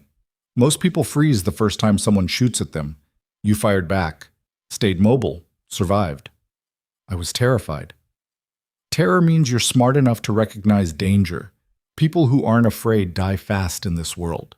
He opened his door. "Come on. We need to assess damage and figure out our next move." The safe house turned out to be a converted office space hidden inside the warehouse. Concrete floors, industrial lighting, minimal furniture. Vincent Castellano sat at a table covered in laptops and phones. He looked up when they entered. His face went pale. "Jesus Christ, Roman, what happened to you?" "The estate's gone. Burned. 14 confirmed dead. Maybe more." Roman moved to a sink in the corner, started washing blood off his hands. "How's your end?" "3 of my warehouses hit. 5 dead. They took out my nephew Marco." Roman paused. "Marco's dead?" "Shot in his own home, along with his wife and their daughter." Vincent's voice cracked. "She was 3 years old, Roman. 3. They executed a child." The room went silent. Lena felt something cold settle in her stomach. This wasn't business anymore. Wasn't calculated violence between criminals who knew the rules. This was something else. Something worse. "Celeste did this?" she asked. "Celeste ordered it. Her people executed it." Vincent stood, walked to a laptop, pulled up security footage. "We got this from one of my surviving guards, recognized 2 of the shooters, Draven crew, long-standing members. This wasn't opportunistic, it was coordinated, planned. She's been setting this up for months." The footage showed armed men entering a house, sounds of gunfire, then silence. When they left, they were laughing. Lena's hands curled into fists. "Why the child? What possible strategic value?" "Terror," Roman said quietly. "She's sending a message. Nobody's safe. Not your family, not your children. Submit or watch everyone you love die screaming." "That's psychotic. That's war." Vincent closed the laptop. "We need to respond, fast. Hit back twice as hard, or every crew in the city will see us as weak, ripe for takeover." "Agreed, but we need intelligence first. Can't hit back if we don't know where she is." Roman dried his hands, turned to Lena. "You still have that number? The one Celeste called you from?" Lena's stomach dropped. "Yes, but I deleted the messages. Number's still in your call log. Pull it up." She retrieved her phone with numb fingers, scrolled through the history, found it. Unknown caller from 4 days ago. Roman took the phone, handed it to Vincent. "Can you trace this? Give me 20 minutes." While Vincent worked, Roman opened a laptop of his own, started making calls, quiet, controlled, coordinating with what remained of his network. Lena listened to him speak and marveled at the control. His estate had just burned. His people were dead. But his voice never wavered, never showed weakness. This was what leadership looked like in his world. Compartmentalization, function over feeling, survive now, grieve later. "Maybe." "Got it," Vincent said. "Numbers registered to a burner, but I can see tower pings from the last week. Most frequent location is..." He stopped, went pale. "Oh no." "What?" Roman moved behind him, looked at the screen. His expression went absolutely still. Lena stood, walked over, looked at what they were seeing. The tower pings created a pattern. A map of frequent locations. One address appeared over and over, multiple times per day for the last 3 weeks. An address Lena recognized. The Blackthorn Estate. Specifically, the East Wing. Specifically, the guest suite hallway. Her hallway. "No," Lena breathed. "That's impossible. Security let them in." Roman's voice was ice. "Someone with access, someone we trusted." He pulled up another file. Security logs. Entry records for the East Wing. Who else knew you were there? Just you and Marcus and the other security personnel. And Lena's mind raced through faces, staff members, guards, people who'd seen her come and go. Anyone who worked in the house could have known. Not just known, they'd need keycard access to that wing. That's limited, very limited. Roman scrolled through the logs. 6 people had regular access. Me, Marcus, Vincent, when he was staying as a guest, my head of security, my IT specialist, and he stopped scrolling, stared at the screen. And who? Lena asked. Roman's face had gone completely blank. The kind of blank that meant every emotion had been locked down so tight nothing could escape. My sister, he said finally, Elena Vesper. The name hit Lena like a physical blow. You have a sister? Had. Haven't spoken to her in 5 years. Not since she sided with my father during the succession war. She wanted the organization to go to her husband. I wanted it to stay with blood. We had a disagreement. Roman's voice was carefully controlled. She disappeared after that. Took a settlement and left the city. Or so I thought. Vincent stood. You think she's working with Celeste? I think Celeste has been 10 steps ahead of us this entire time. I think she's known our every move before we made it. And I think family resentment is exactly the kind of leverage she'd exploit. Roman pulled up another file. Financial records, offshore accounts, transaction histories that would take a forensic accountant years to untangle. But he found what he was looking for in minutes. There, he pointed. Monthly payments from a Draven Shell Corporation. Started 18 months ago. Same month Celeste took over after her father died. Going to an account registered under a false name. But the routing numbers match my sister's old accounts. Lena's mind reeled. She's been feeding Celeste information for a year and a half? Longer, probably since I took over. Biding her time, waiting for the perfect moment to strike. Roman closed the laptop. His hands were shaking. The first sign of real emotion Lena had seen since the explosion started. My own blood. My sister. She helped murder 14 of my people. Helped burn my home. All because she couldn't accept that leadership wasn't hers. Where is she now? Vincent asked. I don't know, but I'm going to find out. Roman pulled out his phone, made a call, waited. It's me. I need a location on Elena Vesper. Priority 1. I don't care what you have to do. Find her. Now. He hung up, looked at Lena. I need you to do something, he said. Something that's going to sound insane. What? Call Celeste. Tell her you want to meet. Tell her you're ready to switch sides. Lena's stomach dropped. She'll never believe me. Yes, she will. Because you're going to give her exactly what she wants. Me. Roman's expression was carved from stone. You're going to set up a meeting. Tell her you can deliver me. Alone. Wounded. Vulnerable. She won't be able to resist. That's suicide. That's bait. She'll bring Elena. She has to. Elena's her inside source. Her proof that she can turn my own family against me. She'll want to show me that betrayal before she kills me. Roman leaned forward. But what she doesn't know is that I'll be ready. Vincent's men will have the location surrounded. The moment they show, we take them both. And if it goes wrong, then I die knowing exactly who destroyed me. There's value in that. Lena looked at this man who'd pulled her out of poverty and showed her a world of power and violence, who'd been honest about exactly what he was, even when honesty made him a monster, who was now asking her to betray him in order to save him. Why me? She asked. Why not someone else? Someone more experienced? Because Celeste thinks you're weak, thinks you're a victim I'm manipulating. She'll believe you turned against me. Anyone else, she'd smell the trap. Roman's eyes held hers.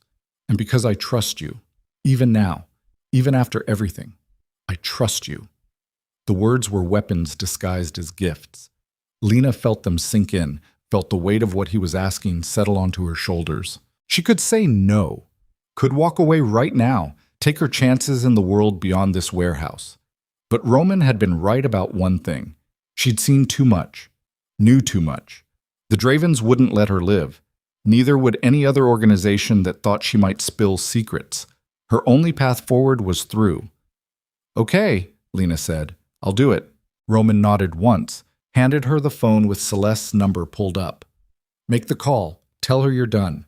Tell her you watched me execute men this morning and you can't do it anymore. Tell her you want out, but you want insurance, protection, and in exchange, you'll give her me. Lena took the phone. Her finger hovered over the call button. One question, she said. If this works, if we take down Celeste and your sister, what happens to me after? Roman's expression didn't change. What do you want to happen? I want to know if I'm expendable, if I'm just another Elena, another person you'll cut loose the moment I'm not useful. You want honesty? Always. Then here it is, everyone's expendable, including me. This world doesn't reward loyalty or trust or any of the pretty lies people tell themselves. It rewards results. You deliver results, you survive. You stop delivering, you become a liability. He paused. But I'll tell you this, you've delivered more in 4 weeks than most people do in years. And you're still standing. That means something. Maybe not forever, but right now, you matter. To this organization, to me. It wasn't a promise, wasn't a guarantee, but it was honest. And in Roman's world, honesty was the rarest gift. Lena pressed the call button. 3 rings.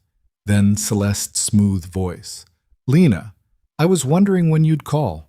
I'm done. Lena's voice came out rough, raw. I watched him kill 3 men this morning, watched him burn everything that connects to the Dravens like it meant nothing. I can't do this anymore. Where are you? Safe house, industrial district. He thinks I'm loyal, thinks I'm with him, but I'm not. I can't be. What do you want? Out. Real out. Not running forever looking over my shoulder. I want protection. I want immunity. I want a life that doesn't involve watching people die. Celeste was quiet for a moment. And what are you offering in exchange? Him, Roman, he's wounded. Half his crew is dead. He's vulnerable. I can get you a location, a time, a chance to end this war in one move. Why should I trust you? Because I have nothing left to lose. Because he's a monster, and I'm tired of pretending otherwise. Because you were right. He is using me, and I'm done being used. Another pause. Longer this time. Lena could hear Celeste thinking, calculating, weighing risks against rewards. When? Celeste asked finally. Tomorrow night. Old factory on the east side. I'll send you the address. He's meeting with what's left of his captains. Planning retaliation. You can take them all at once. If this is a trap, it's not. I swear.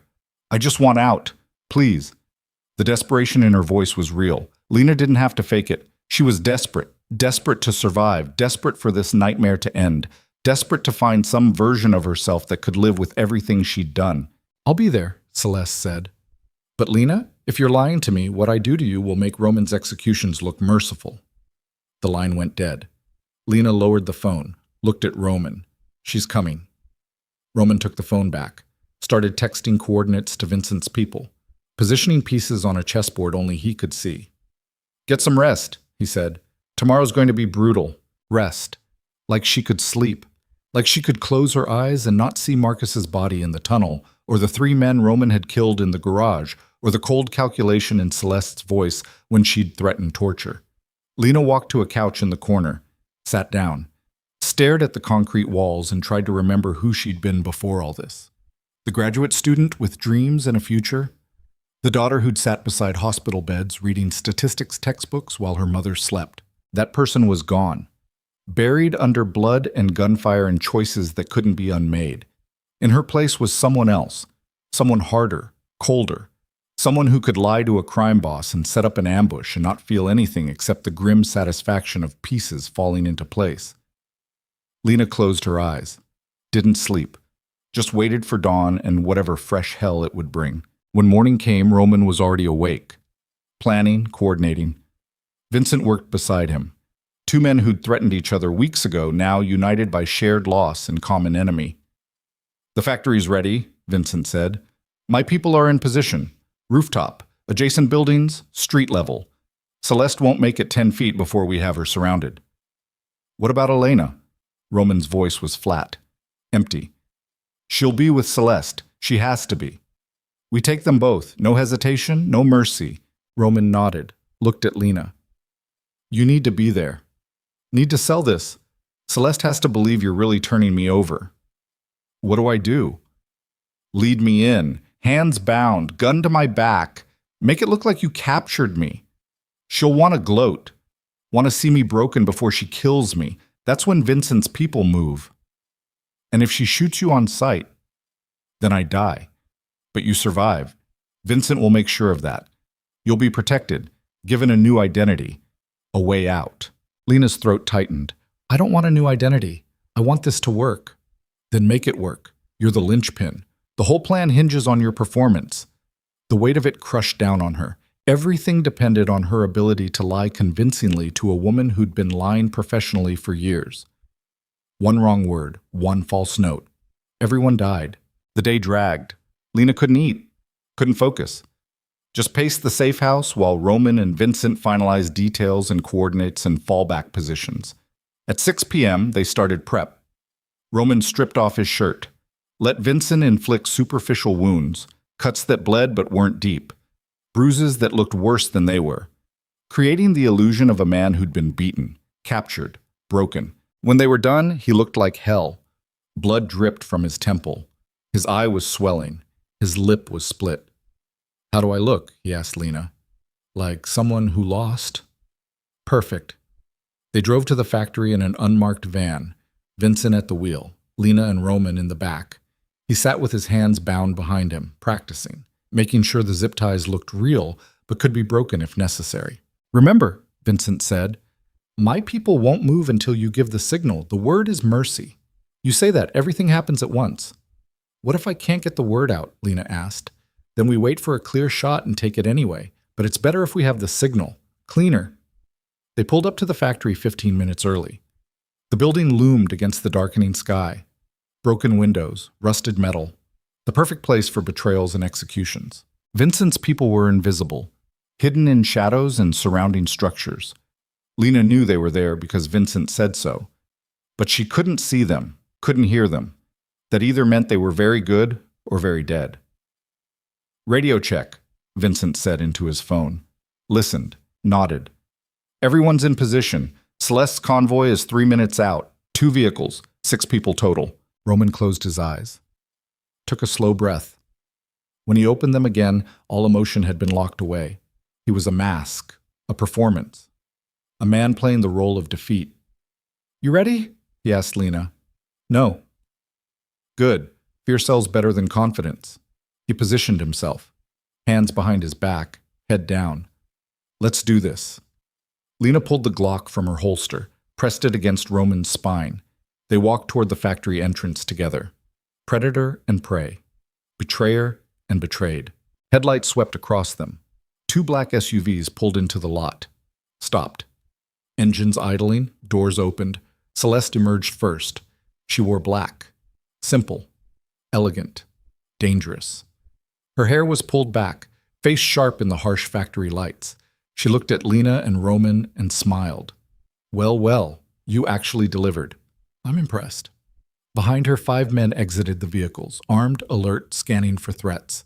And then the 6th person stepped out. She was younger than Roman, late 20s, same dark hair, same sharp features.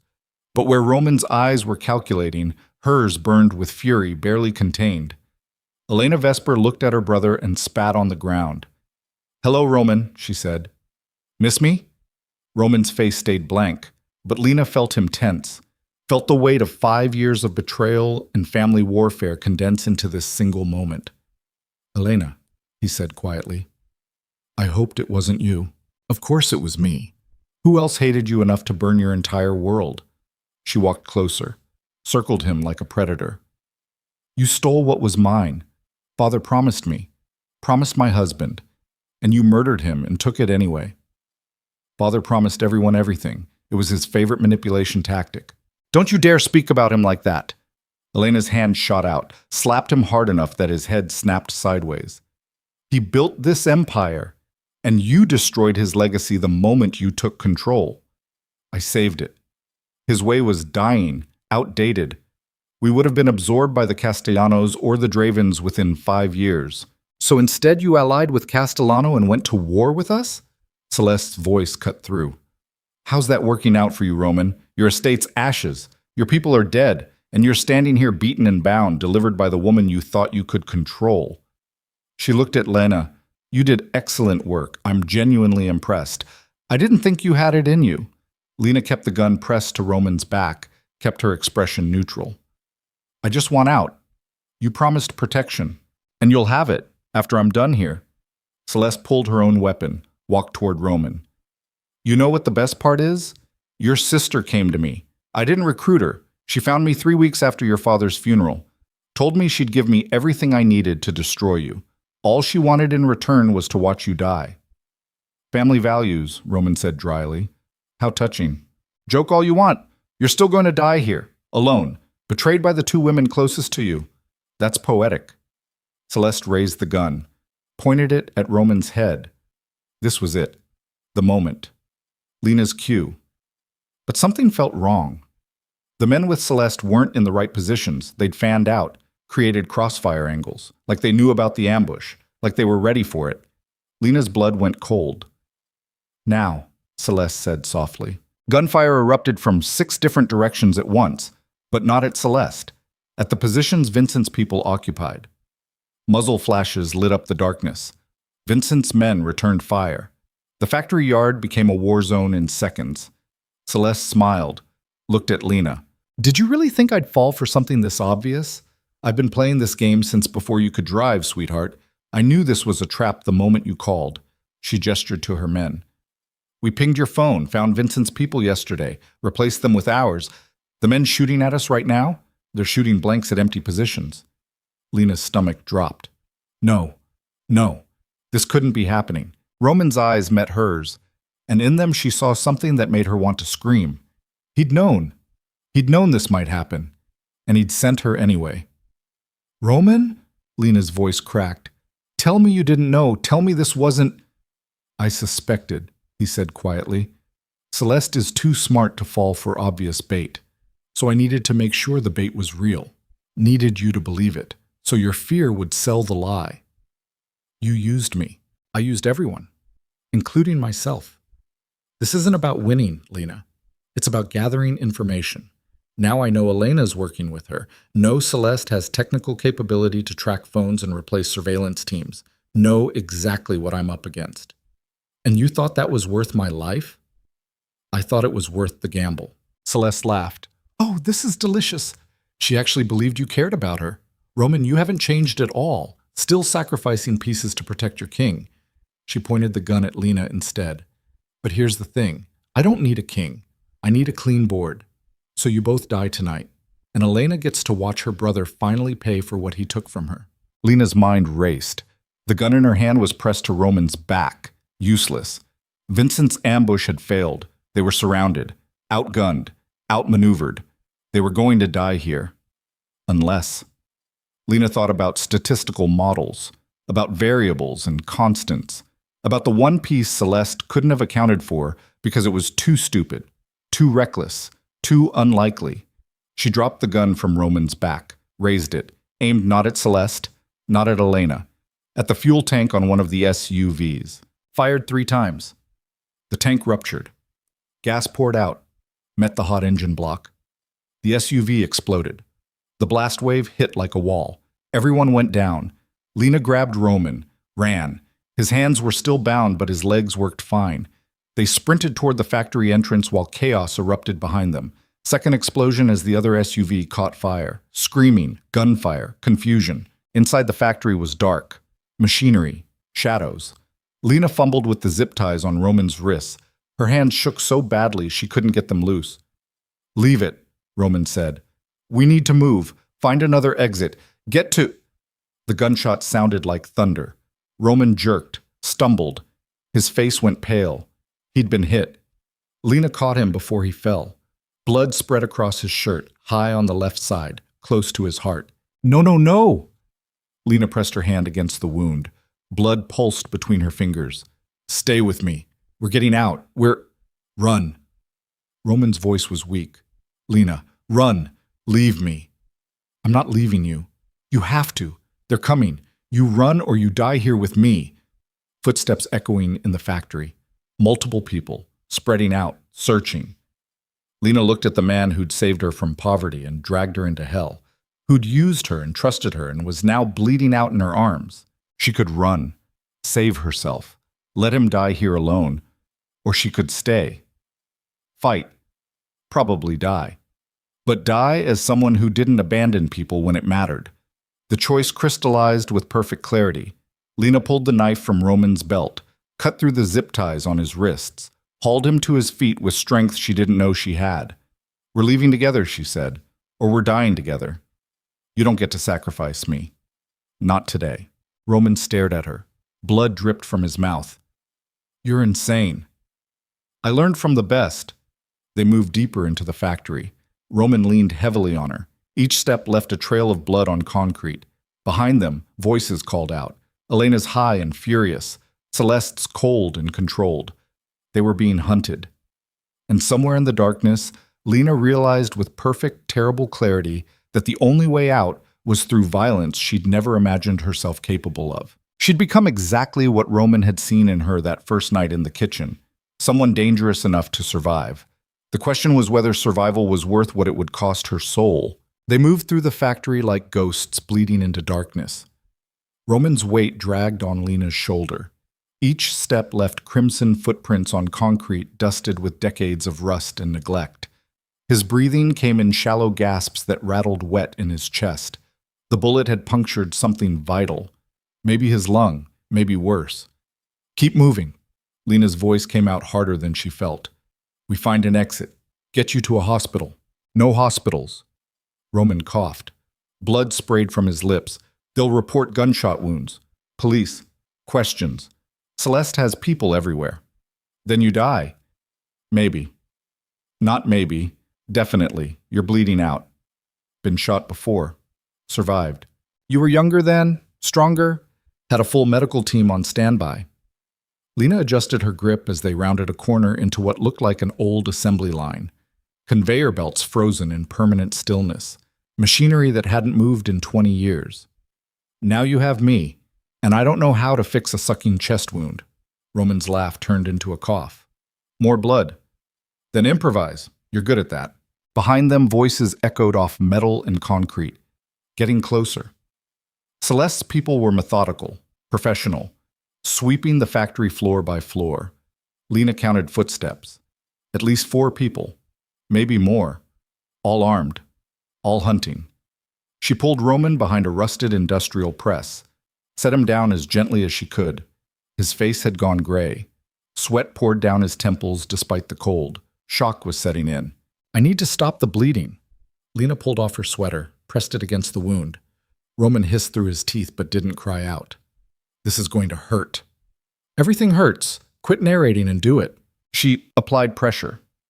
Roman's back arched, his hand shot out, gripped her wrist hard enough to bruise, but he stayed quiet. Lena counted to 30, lifted the sweater. The bleeding had slowed but hadn't stopped. The entry wound was high on his left chest. No exit wound she could see. That meant the bullet was still inside, bouncing around, shredding tissue. "Can you breathe?" she asked. "Barely." "Collapsed lung?" "Probably." "Jesus Christ, Roman. Save the prayers. Tell me what you see out there." Lena risked a look around the press. The factory floor stretched out like a cathedral built for industry instead of faith. Shadows pooled in corners. Moonlight filtered through broken skylights and silver bars that made everything look like a noir film. She counted 4 figures moving through the space. Tactical formation, checking corners. One of them was Elena. Lena recognized the sharp profile even in darkness. 4 hostiles, your sister's with them. I don't see Celeste. She's here, watching. Celeste doesn't leave until she sees bodies. Roman shifted, tried to sit up straighter, failed. "How many rounds you have left?" Lena checked the Glock. 6, maybe 7. I lost count. "Make them count. Aim for center mass. 2 shots per target minimum. Don't stop to see if they're down. Keep moving." "I'm not a trained killer, Roman. I'm a statistician who got in over her head. You're a survivor. That's better than training. Training makes you predictable. Survival makes you dangerous." He fumbled at his ankle, pulled out a backup piece she hadn't known he carried. Small revolver, snub-nosed, probably .38 caliber. He pressed it into her free hand.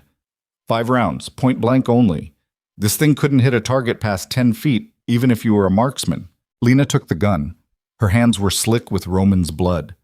The metal felt cold and alien. She had 2 weapons and maybe 12 bullets total against 4 trained killers. The math didn't work, but math had stopped mattering the moment she'd fired at that SUV. "There's a stairwell on the east side," Roman said. His voice was getting weaker. "Leads to the roof. Old fire escape drops to the alley. If we can make it there, that's 40 yards of open floor. They'll see us. Then we create a distraction." "With what?" Roman's eyes focused on something past her shoulder. The machinery. The old assembly line with its frozen conveyor belts and industrial presses. Decades of accumulated oil and grease coating everything. One of the overhead skylights had shattered. Glass littered the floor. And sitting in the corner, exactly where it shouldn't be in an abandoned building, was a rusted forklift. "Can you hotwire that?" Roman asked. "A forklift?" "Same principle as a car, simpler even. 2 wires. Spark. Engine turns over." "I've never hotwired anything in my life." "First time for everything. Get it running. Drive it into that support column over there. The whole section of roof will come down. They scatter. We run." Lena stared at him. "That's insane." "That's survival. You got a better idea?" She didn't. The footsteps were getting closer. Maybe 90 seconds before the sweep reached their position. After that, they were trapped. Pinned. Dead. "Stay here," Lena said. "Don't bleed to death." "Try not to." She moved toward the forklift in a crouch, keeping low, using machinery as cover. Her heart hammered so hard she could feel it in her throat. The Glock was heavy in one hand. The revolver tucked into her waistband pressed cold against her spine. The forklift looked like it had been decomposing for decades. Rust covered every surface. The seat was rotted through, but when Lena climbed into the cage, the key was still in the ignition. She turned it. Nothing. Dead battery. Of course. She dropped down, opened the engine compartment. The machinery inside was foreign, incomprehensible, but she'd watched enough YouTube videos during broke college nights when her car kept dying. Engines were just systems. Fuel plus spark plus air equals combustion. Find the wires. Bypass the ignition. Her fingers found 2 cables running to the starter. She pulled them free. Stripped the ends with her teeth because she didn't have a knife anymore. Touched them together. A spark. The engine coughed. Died. Behind her, voices called out. "I heard something. Southeast corner. Check it." Lena touched the wires again. Held them. The starter whined. Turned. The engine caught. Roared to life in a cloud of black smoke and the smell of burning oil. Gunfire erupted immediately. Bullets sparked off metal around her. Lena dropped flat. Shoved the transmission into gear. The forklift lurched forward. She aimed it at the support column Roman had indicated. Let it go. Rolled out of the cage as the vehicle accelerated. The forklift hit the column doing maybe 15 miles per hour. Not fast. But the column was already damaged, compromised by decades of water damage and neglect. The impact was enough. The column buckled, groaned, started to collapse, and the roof section it supported came down with it. Metal and concrete and 50 years of accumulated debris crashed down in a thunderous avalanche. The nearest hunter disappeared under falling rubble. The others scattered, dove for cover, the factory filled with dust and chaos, and the deafening sound of structural failure. Lena ran back to Roman, grabbed him, hauled him upright. Move, now. They ran. Roman stumbled more than moved, but his legs kept churning. The dust cloud provided cover. Lena couldn't see more than 10 feet ahead, but she knew the general direction. East wall, stairwell, up. Gunfire chased them. Muzzle flashes lit the dust like lightning in fog. Bullets sparked off machinery and concrete. Something hit close enough that Lena felt the displacement of air against her cheek. The stairwell door appeared through the haze. Lena slammed into it, locked. She shot the handle. Once, twice. The mechanism shattered. The door swung open. They crashed through. Started climbing. Roman made it 3 steps before his legs gave out. He collapsed against the railing. Blood poured from his wound. His face had gone bone white. "Can't," he gasped. "Go, leave me." "Shut up." Lena grabbed him again, pulled his arm over her shoulder. "We're almost there. Roof. Fire escape. Freedom. Stay with me." "Lena, I said shut up." She dragged him up the stairs, 1 step at a time, each one feeling like climbing a mountain. Her legs screamed. Her lungs burned. Roman's blood soaked through her clothes. He was dead weight now, barely conscious, fading. Below them, the stairwell door crashed open. Footsteps on metal stairs, fast, getting closer. Lena reached the roof access door, kicked it open, pulled Roman through. The night air hit like a slap. Cold, clean. The city sprawled around them, lights glittering in the distance, sirens wailing, the world continuing on while they died in the shadows. The fire escape was exactly where Roman said it would be. Old metal. Questionable stability. But it led down. Lena got Roman to the edge, started lowering him over. He grabbed her wrist. "Listen to me." His voice was barely a whisper. "You get down there. You run. Don't look back. Find Vincent. Tell him what happened. He'll protect you." "I'm not leaving you." "You have to." "Why? Give me one good reason why I should leave you here to die." "Because you deserve better than this world, better than me. You're smart, strong. You could still have a life, a real one, if you walk away now." Lena stared at him, at this man who'd pulled her from nothing and shown her exactly what she was capable of becoming, for good or evil, power or destruction. He'd been honest when honesty was a weapon, brutal when brutality was necessary, and now he was trying to save her one last time, even as he bled out on a rooftop. "You're right," she said quietly. "I do deserve better, but I'm not getting it. Not today. Not ever. Because the world doesn't give you what you deserve. It gives you what you fight for." She kissed him, hard, fast, tasting blood and smoke and the copper tang of violence. "Now shut the hell up and climb." The roof access door exploded open behind them. Elena emerged first, gun raised. Her face was twisted with rage and dust. She saw Roman, saw Lena, and smiled. "There you are." Lena shoved Roman toward the fire escape, turned, raised the Glock, fired without thinking. The bullet went wide, hit the door frame. Elena dove left. Two more figures emerged behind her, not Celeste's men. These were different, dressed in tactical gear, moving with military precision. Lena fired twice more. One shot hit. The figure on the right went down clutching his shoulder. The other returned fire. Lena dropped flat. Bullets sparked off the roof around her. Roman had made it onto the fire escape, started descending. Too slow. Way too slow. But moving. Lena scrambled backward, toward the edge, toward escape. Elena popped up from cover, fired. The bullet caught Lena in the left arm. White-hot pain exploded through her shoulder. She screamed, dropped the Glock. It skittered across the roof. Elena advanced. "You should have taken his advice, should have run when you had the chance." Lena's hand found the revolver at her waist. Pulled it. Elena saw. Adjusted her aim. They both fired. Elena's shot went high. Panicked. The revolver's recoil nearly broke Lena's wrist, but the bullet found flesh. Caught Elena in the stomach. She stumbled. Looked down at the spreading red stain with something like surprise. "You shot me," she said, like she couldn't believe it. "You shot me first." Elena raised her gun again. Lena fired. Again. Again. The revolver clicked empty. One of the shots had connected. Elena collapsed to her knees. The gun fell from her hand. She pressed both palms to her stomach. Blood poured between her fingers. "Roman," she called out. Her voice was weak, broken.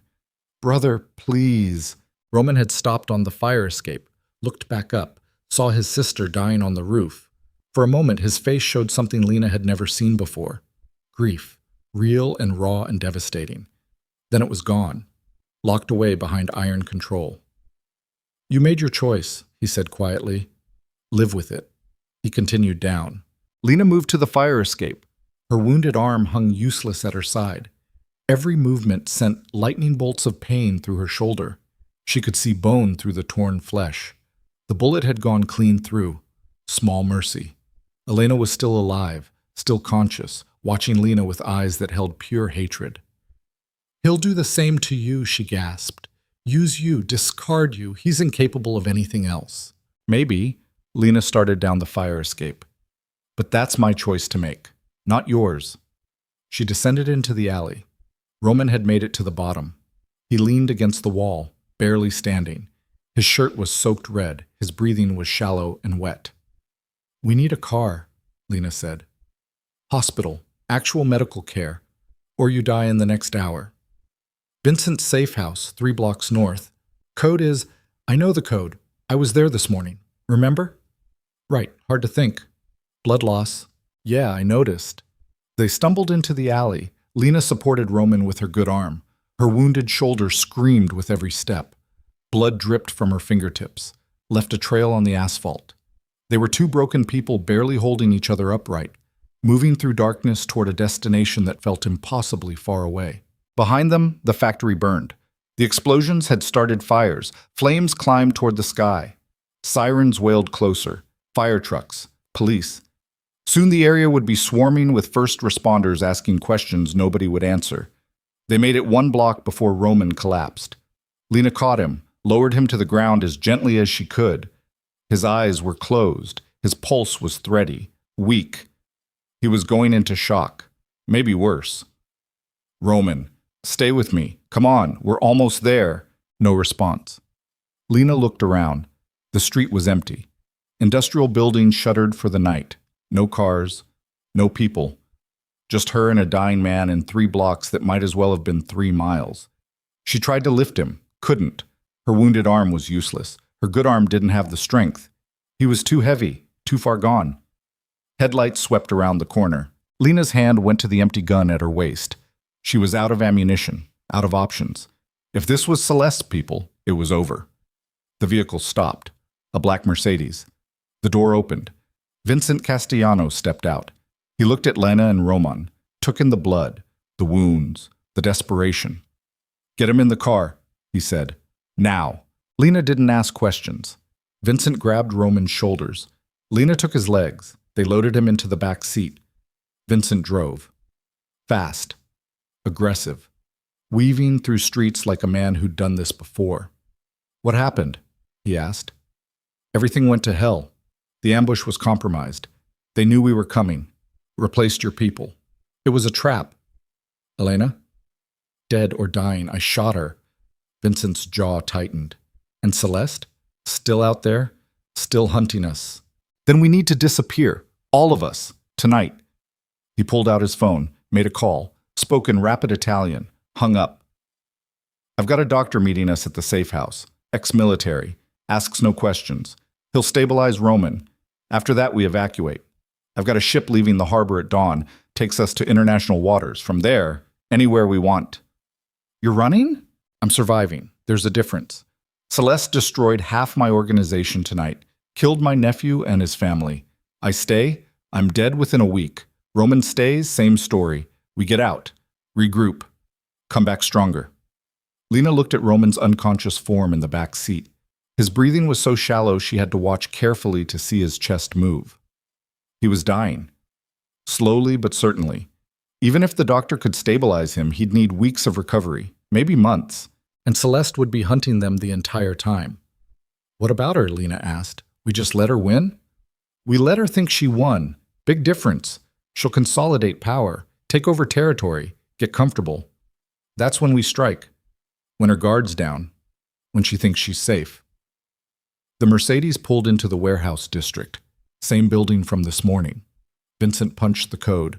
The garage door rolled up. They drove inside. 3 men were waiting. 1 older, carrying a medical bag.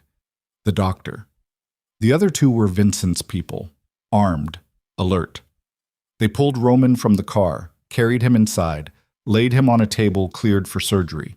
The doctor cut away his shirt, examined the wound with practiced efficiency. Collapsed lung, internal bleeding. He needs a hospital. Can you stabilize him or not? Vincent asked. The doctor looked at Roman, at the wound, at the equipment he'd brought. Maybe. Probably. If I can get the bleeding stopped and reinflate the lung. But he needs blood, at least 2 units, and antibiotics, strong ones. I've got both, everything you need. Just keep him alive.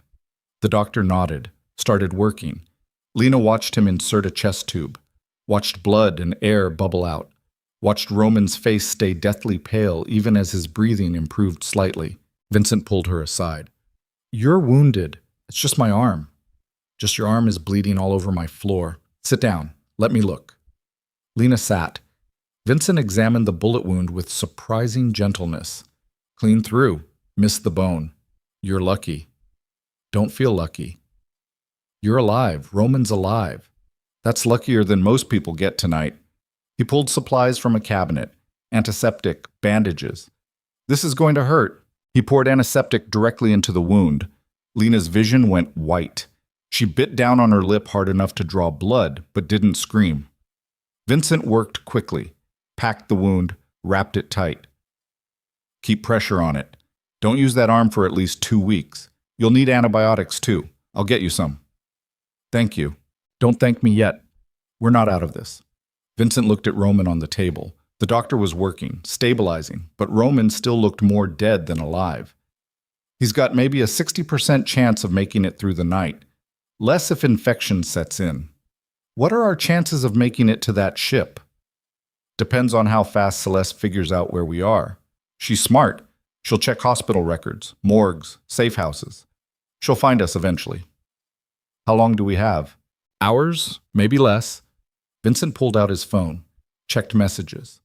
My people are loading supplies onto the ship now. Medical equipment, food, weapons. Everything we need to disappear for 6 months, maybe longer. And then what? Then we rebuild, recruit, plan, and we come back and burn Celeste's world to the ground the same way she burned ours. Lena looked at her hands. They were covered in blood. Roman's, Elena's, her own. She couldn't tell where one ended and another began. In the space of 6 hours, she'd killed a woman, wounded others, become exactly the kind of person she'd never imagined she could be. And the worst part was how little she felt about it. No guilt, no horror, just cold acceptance of what was necessary to survive. I'm not who I used to be, she said quietly. Vincent sat down beside her. None of us are. War changes people, strips away everything soft, everything gentle, leaves only what's hard enough to survive. Is that supposed to be comforting? It's supposed to be honest. You want comfort, you're in the wrong business. He stood. Get some rest. We move in 4 hours whether Roman's stable or not. Lena found a couch in the corner. Lay down. Her wounded arm throbbed. Her whole body ached. Exhaustion pulled at her like a riptide, but sleep wouldn't come. Every time she closed her eyes, she saw Elena's face. The surprise when the bullet hit, the hatred in her eyes as she bled out. Lena had killed Roman's sister, had looked her in the eye and pulled the trigger. That should mean something, should feel like crossing a line. But it just felt like Tuesday. Maybe Vincent was right. Maybe the war had stripped away everything soft, left only survival instinct and cold calculation. Maybe that's what it took to stay alive in Roman's world. Her phone buzzed. Unknown number. Lena almost didn't answer, but something made her check. One message. No words. Just an image. A photograph of the warehouse from outside, taken within the last hour based on the timestamp. Then a second message appeared. I know where you are. I'm coming. You have one chance to walk away. Leave Roman. Leave Vincent. Walk out the door and I'll let you live.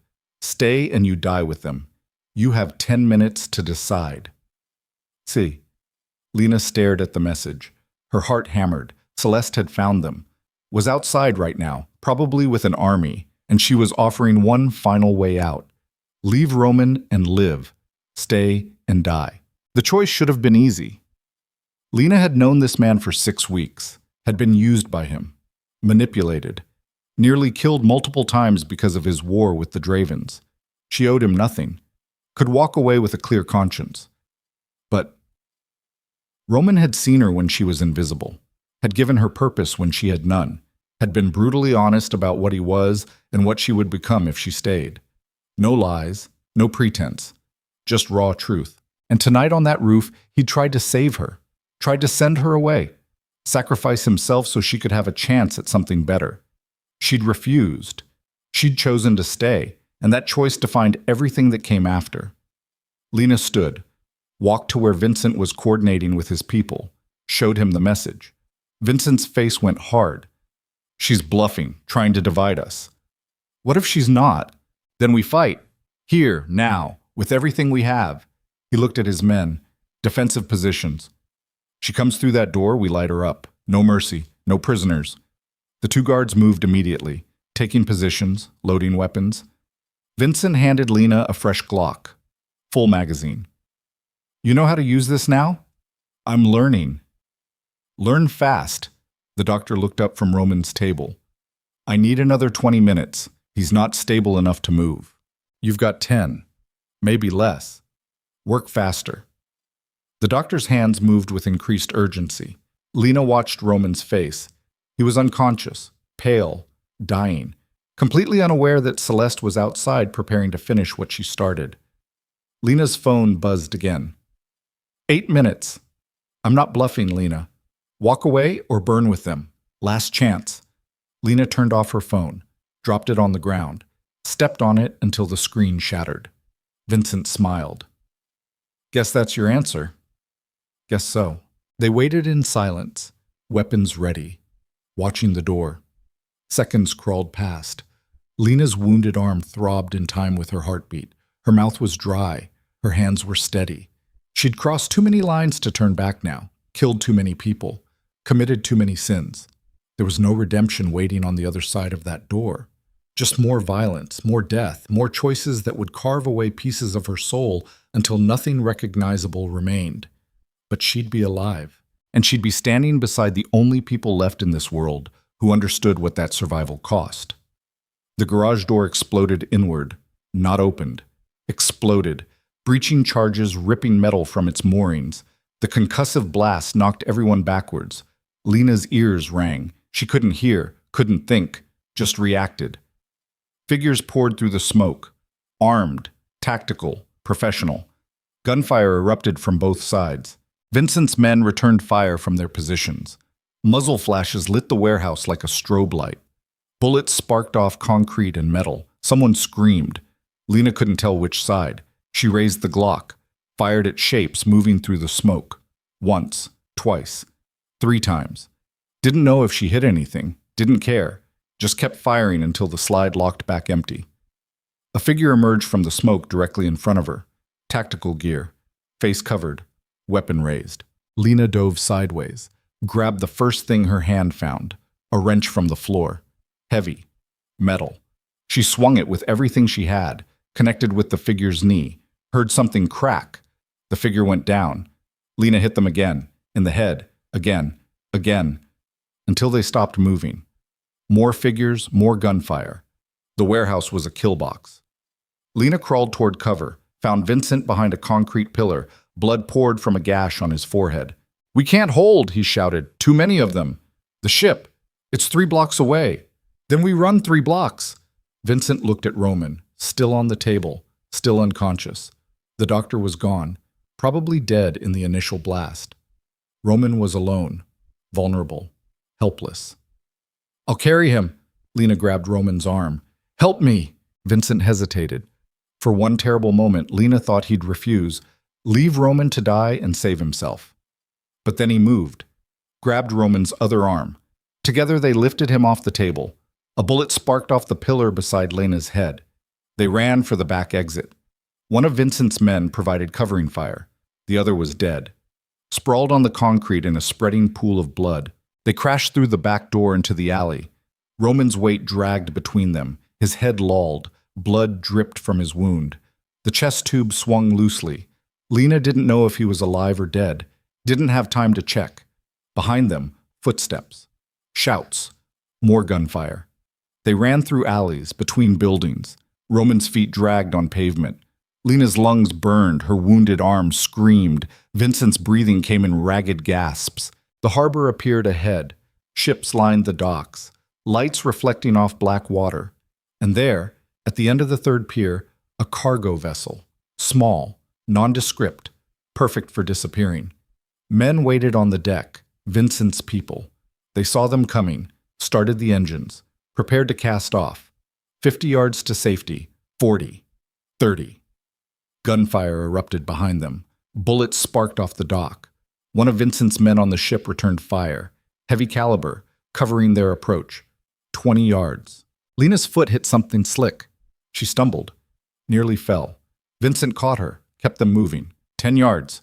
The gangplank was already rising. They'd have to jump. Lena looked at the gap, at Roman's unconscious body between them, at the dark water below. On 3, Vincent shouted. 1, 2. They jumped, landed hard on the deck, Roman's body hit with a sickening thud. Vincent's men grabbed them, pulled them away from the edge. The gangplank finished rising. The ship pulled away from the dock. On the pier, figures emerged from the shadows. A dozen, at least, armed, watching the ship depart. And standing at the front, illuminated by dock lights, was Celeste Draven. She didn't fire, didn't shout, just stood there watching. Her expression was calm, almost serene, like she'd already won and this was just a formality. Then she raised her phone, took a photograph. Of Lena, of Vincent, of the ship carrying them away. The message was clear. I know what you look like. I know where you'll go. I know how to find you. This isn't over. This is just beginning. The ship entered open water. The city lights faded behind them. Lena collapsed on the deck beside Roman, checked his pulse. Weak, thready, but present. He was alive. Barely, but alive. Vincent appeared beside her, handed her a bottle of water. Drink. You're in shock. Lena drank. The water tasted like metal. Or maybe that was blood. She couldn't tell anymore. What now? She asked. Now we disappear, completely. New identities, new lives, we become ghosts. For how long? As long as it takes. 6 months, a year. However long we need to plan, to prepare, to gather the resources necessary to end this permanently. Lena looked at Roman, at this man who'd dragged her into a war she never asked for, who'd shown her exactly what she was capable of becoming when survival was the only option, who was now broken and bleeding and dependent on her to keep him alive. And then, she asked, Vincent's smile was cold, predatory. Then we go back, and we show Celeste Draven exactly what happens to people who make war on the Vesper family. The ship cut through dark water. Behind them, the city burned. Ahead, open ocean stretched to the horizon, empty, unknown, terrifying and liberating in equal measure. Lena sat on the deck with blood on her hands and death in her wake, and the absolute certainty that she'd become someone she didn't recognize. But she was alive. And in the morning, when Roman woke up, if he woke up, they'd start planning their revenge. Because in this world, survival wasn't enough. You survived so you could fight another day. And Lena Vale was done running. 6 months on the water changed people in ways land never could. The ship became a floating purgatory where time moved differently. Slower. Heavier. Each day bleeding into the next until Lena stopped counting and just existed in the perpetual present of survival. Roman stayed unconscious for 3 days. When he finally woke, his first words were a whispered question about whether they'd made it out. Lena told him yes, told him about the ship, about Vincent's plan, about Celeste watching them leave from the dock. Roman closed his eyes. She photographed us. Yes. Then she'll find us, eventually. I know. Good. Saves us the trouble of finding her. His recovery was brutal. The bullet had shredded his lung, cracked 2 ribs. The infection that followed nearly killed him twice. But Roman survived through sheer, stubborn refusal to die. Lena watched him fight his way back from the edge one agonizing day at a time. Watched him relearn how to breathe without pain, how to stand without assistance, how to be Roman Vesper again instead of a broken man bleeding on a ship's deck. Her own wound healed faster. The bullet had been cleaned through, no bone damage, no major nerves severed, just flesh and pain and the permanent reminder carved into her arm that she'd chosen to stay, chosen to fight, chosen this life over any other possibility. They drifted through international waters, changed course constantly, never staying in one place long enough to be tracked. Vincent had contacts in every major port, people who owed favors or feared consequences. The ship restocked in darkness, quiet transactions in forgotten harbors where customs officials looked the other way for the right price. And every day, they planned. Vincent brought maps, shipping routes, property records, financial statements, everything they could gather about Celeste's expanding empire. She'd moved fast after the factory, absorbed Roman's territory, consolidated power, made alliances with families that used to be rivals. In 6 months, she'd become one of the most powerful operators on the East Coast. But power came with visibility, and visibility created vulnerabilities. She's getting comfortable, Vincent said one night in the ship's cramped galley. Charts spread across the table like battle plans. Opening new clubs, hosting charity galas, building a legitimate facade. Same mistake every criminal makes when they start winning. They forget that the shadows kept them safe. Roman studied the maps with eyes that had gone cold and calculating again.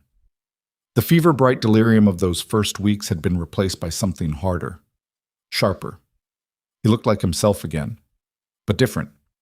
Like the near-death experience had burned away whatever small softness remained and left only the essential core. She's expanded the shipping operation, he said, tripled the routes through the harbor. That's ambitious. Also stupid. More routes mean more moving parts, more opportunities for something to go wrong. Or for someone to sabotage them, Lena added. Both men looked at her. She'd been quiet through most of these planning sessions, listening, learning, understanding the architecture of the criminal empire they were preparing to destroy. But now she had ideas, strategic ones born from 6 months of studying patterns and variables. Go on, Roman said. Celeste controls the supply chain from import to distribution, but she's dependent on infrastructure, the docks, the warehouses, the trucks, the people who work them. That's her strength, but also her weakness. You don't attack her directly. You attack the systems that make her power possible. Vincent leaned forward. Explain. Simultaneous strikes across the operation. Hit the warehouses first, burn the product, then the trucks, the distribution network. While she's scrambling to control the damage, you hit the financial systems, freeze accounts, corrupt records. Make her empire implode from within while she's distracted by external fires. Roman smiled. It was a terrible smile, predatory and proud. You've been thinking about this. I've had 6 months and nothing else to do.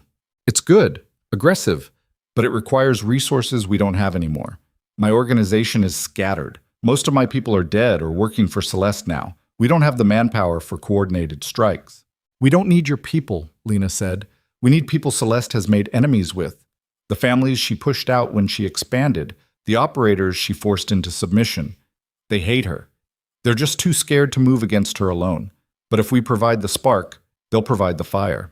Vincent nodded slowly. The Moretti family. She took their territory in North End, the Liu organization. She undercut their protection rackets until they collapsed, the Kozlov brothers. She had their cousin killed. They all have reasons to want her dead. Can you reach them? Roman asked. Probably, if I'm careful. If I can convince them we're serious and not just desperate men grasping at revenge. We are desperate men grasping at revenge. Then we lie better. Make them believe we're calculated and strategic instead. Roman looked at Lena. You did this. You gave us a path forward. How does that feel? She thought about it. About the woman she'd been scrubbing wine glasses in that kitchen. About the journey from there to here. From invisible to essential. From victim to architect of violence. It feels like necessity, she said finally. I don't enjoy it, but I'm good at it. And good at something is better than drowning in nothing. That's the most honest thing I've heard in months. Over the next 2 months, Vincent made contact. Careful. Encrypted. Using intermediaries and dead drops and every paranoid security measure they could devise. Slowly, cautiously, an alliance formed. The families Celeste had destroyed wanted revenge, wanted territory back, wanted the opportunity to reclaim what had been taken. Roman offered them exactly that, in exchange for coordinated action, simultaneous strikes, one night of chaos that would tear Celeste's empire apart at the seams. The responses came back positive, interested, willing. The plan solidified. They would return to the city in darkness, strike on a Friday night when Celeste's operations were at peak activity. Maximum product moving, maximum personnel exposed, maximum damage potential. And while the empire burned, Roman would go directly to Celeste. End this war the way it started, face to face, personal, final. She'll be expecting you, Lena said when Roman explained this part. She knows you're alive, knows you'll come back eventually. She'll have security. Layers of it. I'm counting on it. Security makes people predictable. They follow protocols, established patterns. That creates opportunities. For what? For someone she doesn't expect to get close. Someone invisible. His eyes met hers. You. Lena's stomach dropped. No. Yes. Roman, I can't. You can. You're perfect for this. She thinks you're weak, Thinks you're a victim I manipulated. If you show up alone, asking for protection, saying you escaped from me, she'll bring you in. She won't be able to resist the propaganda value. The woman Roman Vesper tried to own coming to her for safety. It's too perfect. And then what? I just kill her? I'm not an assassin. No. You get inside, you create an opening, a moment when her guard is down. I'll do the rest. Lena stood, walked to the small window overlooking dark ocean. You're asking me to be bait again. I'm asking you to be the final piece, the one Celeste can't predict because she doesn't understand what you've become. Roman moved beside her. 6 months ago, you were terrified of everything. Now you're planning military strikes and mapping supply chains. You evolved. She doesn't know that. Won't see it until it's too late. What if I can't do it? What if I freeze? You won't. How do you know? Because you didn't freeze when Elena had a gun on you. Didn't freeze when those men attacked in the garage. Didn't freeze when you had to choose between running and staying on that roof. You're scared. But fear doesn't stop you anymore. It just makes you sharper. Lena pressed her forehead against the cold glass. I've killed people, Roman. Your sister, those men. And I don't feel what I'm supposed to feel about it. I should feel guilty, horrified, something, but I just feel empty. Like I carved out the parts of myself that made me human and replaced them with survival instinct. That's not emptiness. That's clarity. You see the world as it is. Act accordingly. Most people never get there. They drown in sentiment and morality and all the pretty lies that make them feel civilized. You cut through that, found what's real underneath. And what's real is violence.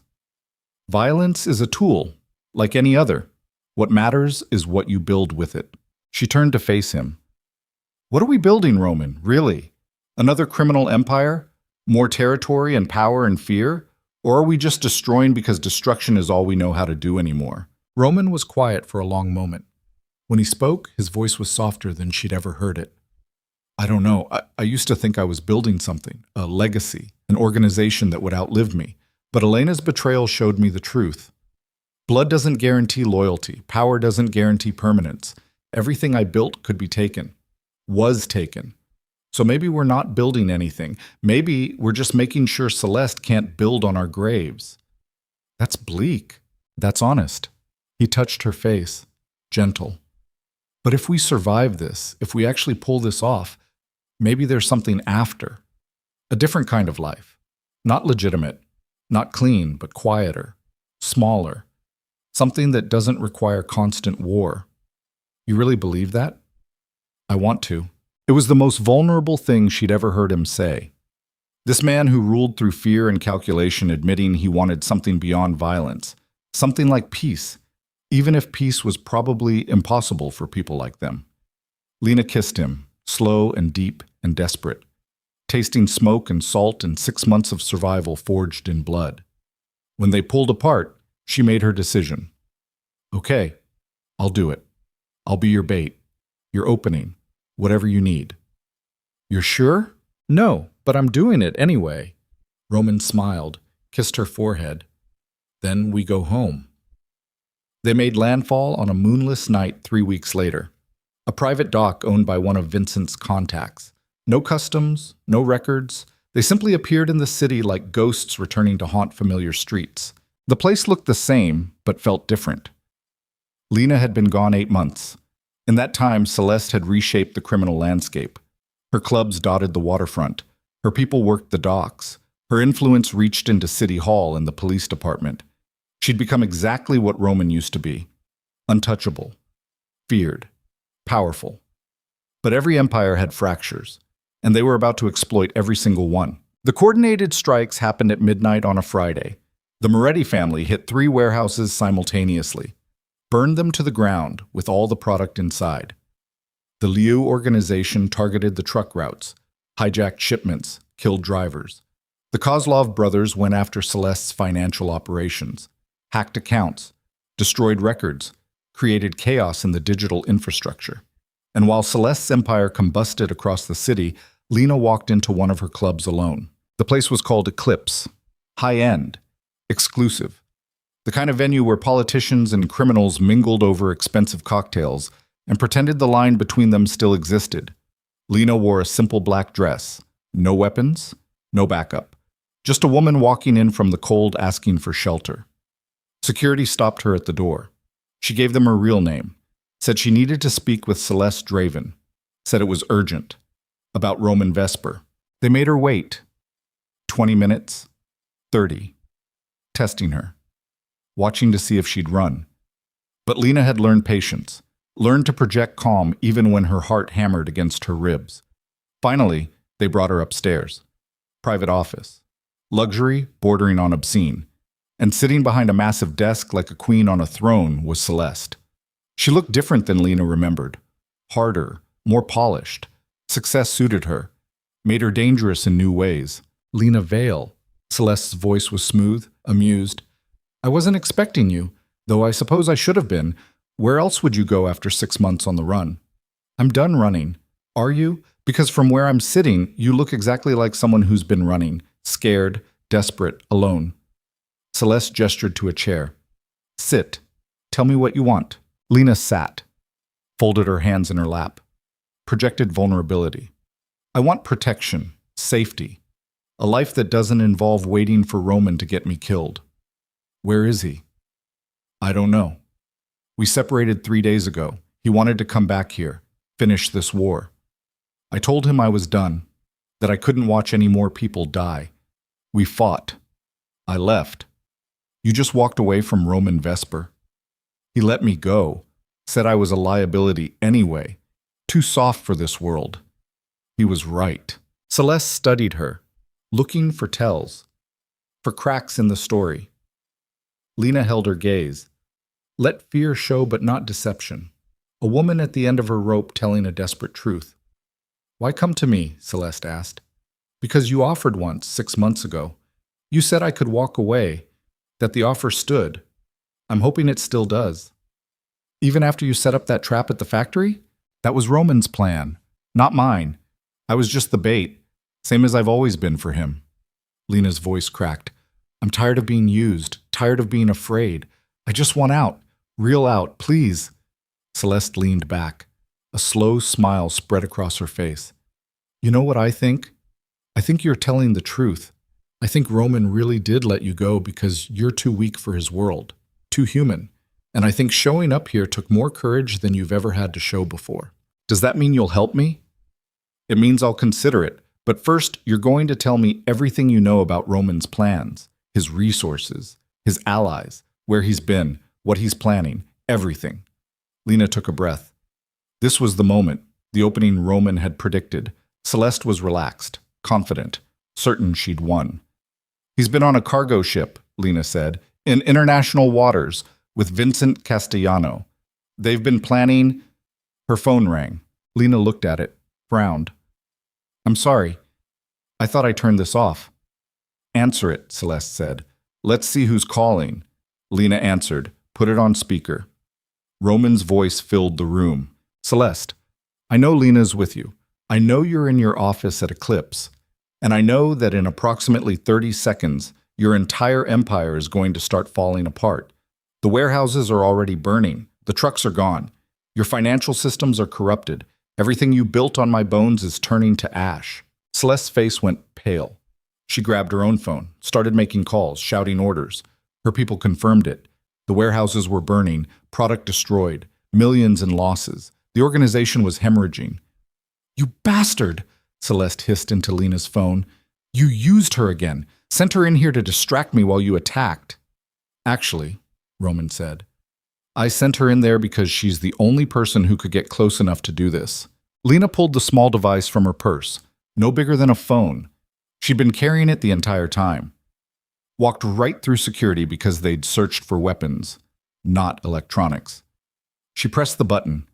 The building's fire suppression system activated, but instead of water, something else poured from the sprinklers. Accelerant. The same chemical mixture the Moretti family had used on the warehouses. It coated everything, furniture, carpet, people. Celeste lunged for Lena, but Lena was already moving. 6 months of training with Vincent's people had taught her basics. How to move, how to strike. She caught Celeste's wrist, twisted, threw her into the desk. The doors are locked, Roman's voice continued from the phone. Magnetic seals. They'll release in 60 seconds. Long enough for me to get upstairs. Not long enough for you to get out. Celeste scrambled for her gun. Lena kicked it away. They grappled. Fought. Celeste was trained, professional, but she was also panicked, desperate, making mistakes. Lena got her in a headlock, held her, waited. The door burst open. Roman stood there, gun drawn. He looked at Lena holding Celeste, at the accelerant coating everything, at the setup he'd orchestrated from 6 months and 1,000 miles away. "Let her go," he said to Lena. Lena released Celeste, stepped back. Celeste stood slowly, face flushed, eyes wild. "This is it?" she said. "You burn the building? Kill me? That's your grand revenge?" "No." Roman lowered his gun. "The grand revenge was taking everything from you the way you took everything from me. Your warehouses, your product, your money, your power. It's all gone. You're just the last piece to clean up. Then do it. Shoot me. Prove you're exactly the monster I always said you were." Roman looked at her. This woman he'd almost married. This woman who'd orchestrated the deaths of 14 of his people. Who'd nearly killed him. Who'd turned his own sister against him. He could kill her. Should kill her. Every instinct demanded it. Instead, he put the gun away. "I'm not giving you the mercy of a quick death. You're going to live, going to watch everything you built collapse. Going to spend the rest of your miserable life knowing you lost. Completely. Finally, that's a better punishment than a bullet." He grabbed Lena's hand. "We're leaving." They walked out. Left Celeste in her office, coated in accelerant but alive. Broken. Defeated. The building was chaos. People evacuating. Fire alarms screaming.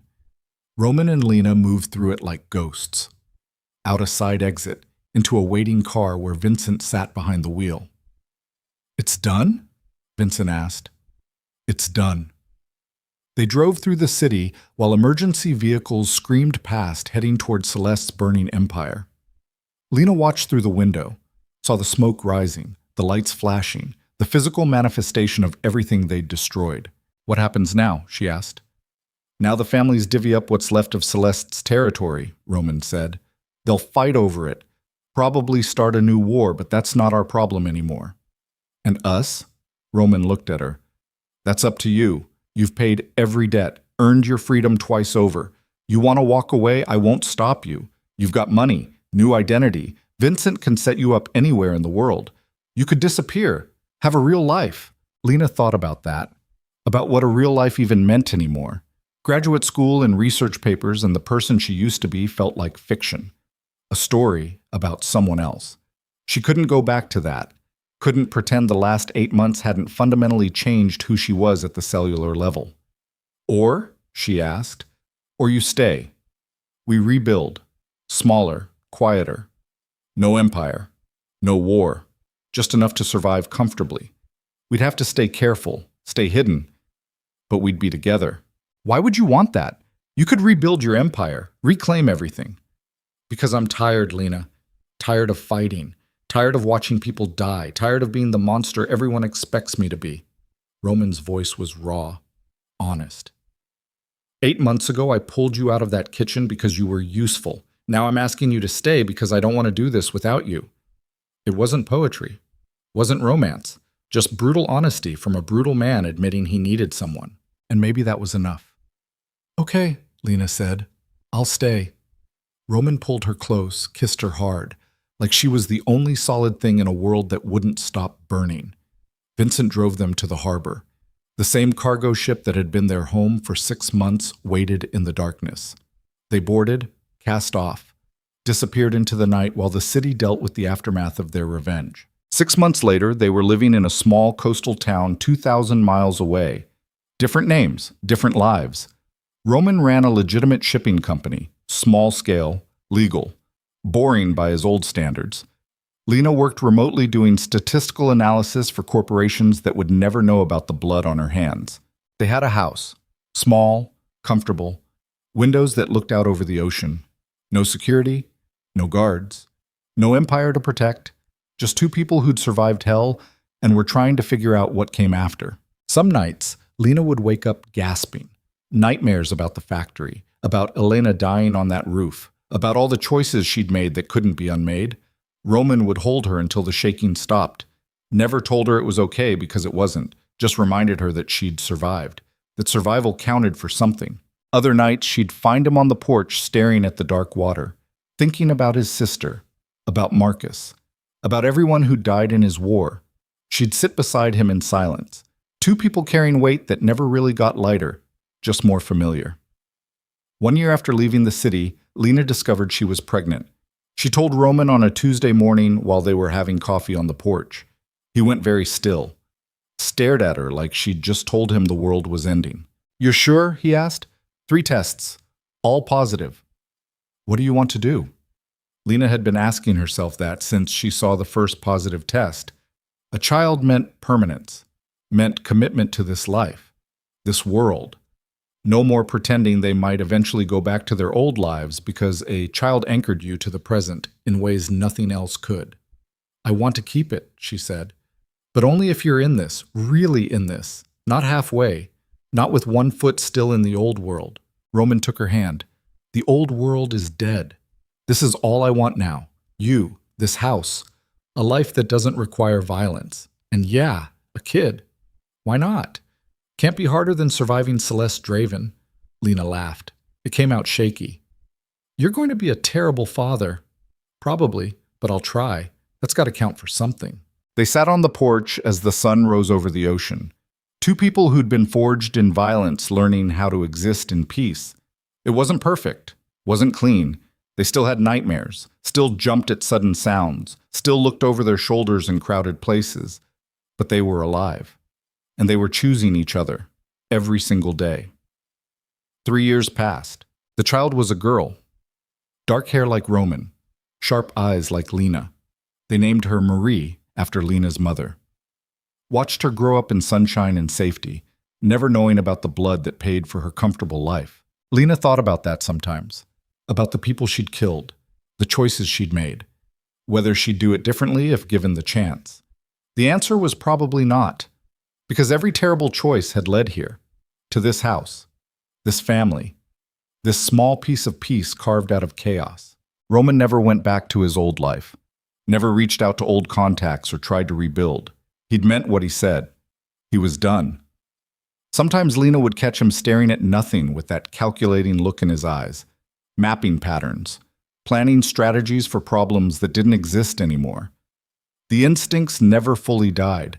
But he didn't act on them, just let them sit there, unused. Vincent visited once a year, brought gifts for Marie, told stories about the old days that were carefully edited to remove all the violence and death. He'd retired too, moved to Italy, bought a vineyard, said he was done with the life. Lena believed him. They were all done, all survivors learning how to live with survival. One evening, when Marie was 5, Lena and Roman sat on the porch watching their daughter play in the yard. The sun was setting, painting everything gold and orange, beautiful, peaceful, nothing like the world they'd escaped from. "Do you ever regret it?" Lena asked, letting Celeste live. Roman thought about it. Sometimes. But killing her would have just continued the cycle. Her people would have come after us. Then our people would retaliate. War without end. Leaving her broken and alive was crueler, and it gave us permission to walk away. What happened to her, do you know? Last I heard, she's working as a paralegal in Philadelphia. New identity, no power, no empire. Just another person trying to survive. That's justice enough. Lena watched Marie chase fireflies in the fading light. "I killed your sister." "I know. Does that bother you?" "Yes. But I understand why you did it. She was trying to kill you, kill me. You survived. That's what matters." Roman pulled her closer. "We're not good people, Lena. We never will be. We've done terrible things, made choices that carved pieces out of our souls. But we're here. We're alive. We're raising a daughter who'll never have to make those choices. That's redemption enough for me." "You think redemption is possible? For people like us?" "I think redemption is a fairy tale. But peace is real. It's hard to find. Harder to keep, but it's real, and we found it." He kissed her temple. "That's more than most people in our old world ever get." Marie ran up to the porch, breathless, excited, holding a jar full of fireflies. "Look, I caught them. Can we keep them?" Lena smiled. "We have to let them go, baby. They're too beautiful to keep in a jar. But I want to keep them forever. I know, but keeping beautiful things locked up makes them die. You have to let them fly free. That's how they stay beautiful. Marie thought about it, nodded, opened the jar. The fireflies lifted into the darkening sky, blinking their impossible light, free. Roman watched them rise. Smart kid. She gets it from me. Debatable. They sat together as night fell completely. 3 people on a porch in a small coastal town far from the city where everything had started. Far from the violence, the blood, the empire built and destroyed. Inside the house, dinner was waiting. Mundane, simple. A life built from ordinary moments instead of extraordinary violence. And for the first time in years, Lena didn't feel the weight of what she'd done pressing down on her chest. Didn't feel the ghost of the woman she used to be haunting her steps. She just felt present, here, now, alive. Roman stood, extended his hand. Come on, dinner's getting cold.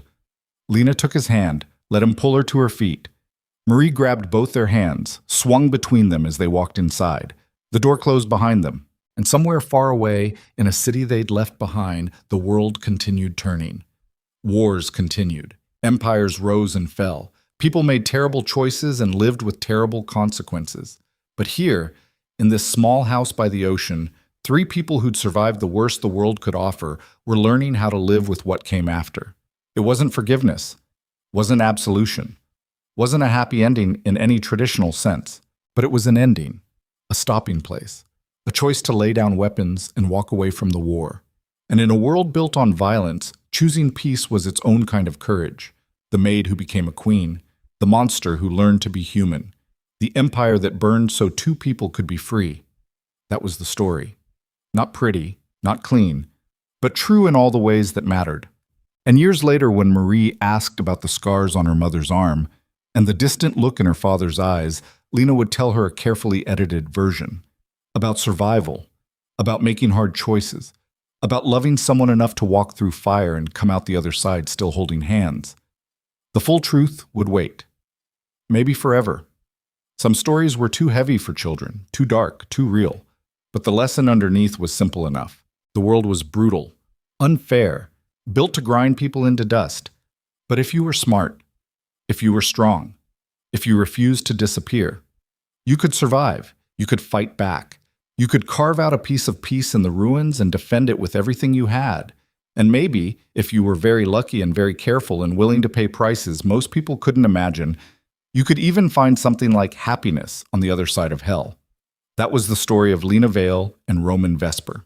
2 people who had nothing left to lose who became people with everything to protect. And in the end, they did protect it. They survived. And survival, messy and complicated and stained with blood as it was, turned out to be enough.